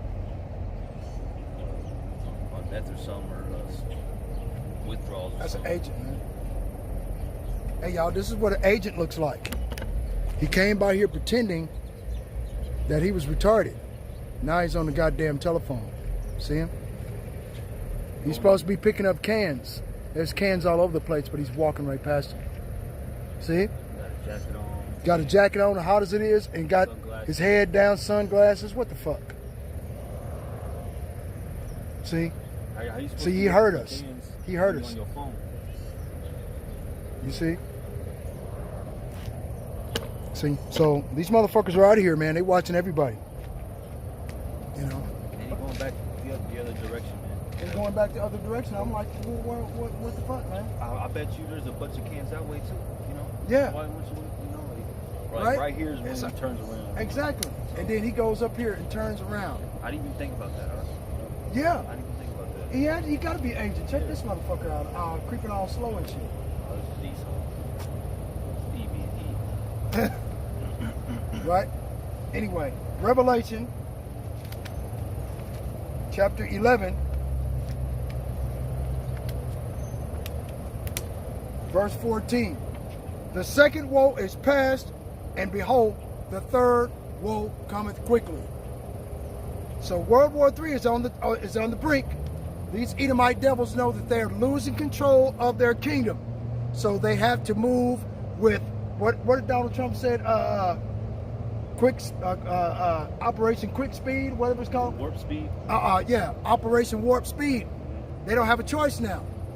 Okay, they got to push the radio frequency identification chip to get everybody chipped, because no other nations in the world want to deal with United States petrodollars in the current currency, petrocurrency. They don't want to deal with paper money anymore.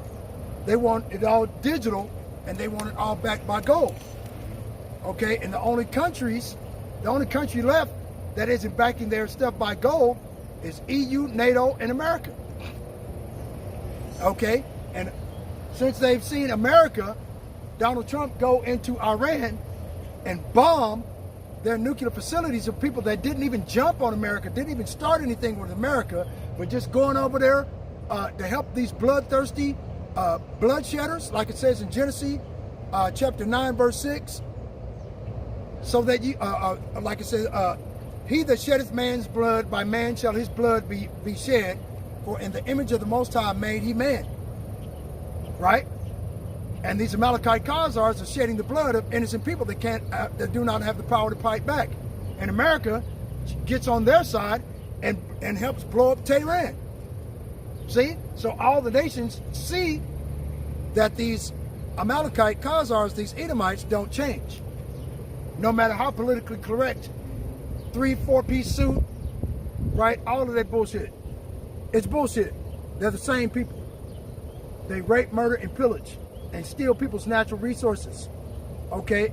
And then threaten your life and say, if you don't do what we tell you, and you try to take our stuff, we'll kill you.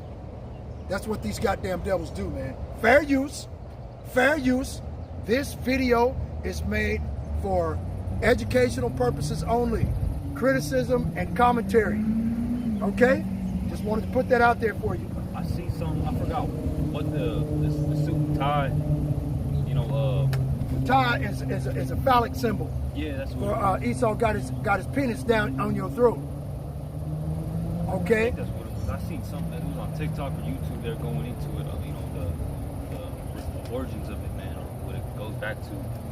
And then this is just me speaking as a man, but you know, during the founding, the beginning of America, George Washington and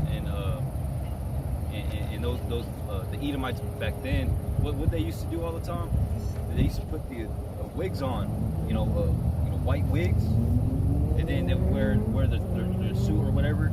And, That colonial look, yeah, like Michael Jackson used to wear before he died. yeah. I mean, me speaking as a man, I believe, you know, this is just me speaking as a man.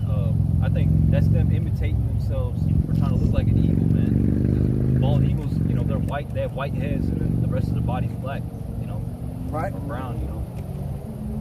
Because they are the eagle, man. Like the scriptures say in Deuteronomy, as the eagle flieth, you know. They came over here as the eagle, man. You know.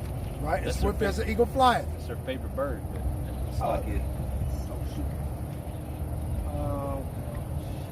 I was going to put that in the freezer. That's all good. It's all spelled out. That's all good. Listen to this. So that their own tongue shall fall upon themselves, right? Mysteries of the Bible, right? We do not halt Israel's genocide because we as Americans are Israel. Now you know why Donald Trump jumped in that fight over there. Like it says in Jeremiah chapter 50, verse 45, the least of the flock shall draw them out into conflict with their neighboring countries. Right? What is this? Okay, this is an entirely different lesson, but what's this guy's name? I forgot that guy's name. He's damn, I used to subscribe to him. But anyway, he's a white dude. He got up in front of Congress and spoke these words, saying, "We do not halt Israel's genocide because we as Americans are Israel, infected with the same white supremacy and intoxicated by our domination of the globe and the power to obliterate others with our advanced weaponry." Right? The vaunted democratic values, morality, and respect for human rights claimed by Israel and the United States has always been a lie. Want me to read again? Okay. The vaunted democratic values, morality, and respect for human rights claimed by Israel and the United States has always been a lie. The real credo is this: we have everything, and if you try to take it from us, we will kill you. They say the same thing about the Samson option. The Samson option says the same thing, more or less in different words, but the same thing, saying that if we go down, we will take you with us. Okay? So if Israel is about to be destroyed, they're going to use all of their nuclear weapons on all the surrounding nations, including America. Okay? People of color, especially when they of the global South and in the United States, are vulnerable, do not count. People of color do not count. Okay? Their hopes, dignity, and aspirations for those outside the empire are worthless. So, you see, they tell you right now that 2/3 of our people that are going to be destroyed, saying that God loves everybody, all nations can be saved. Esau says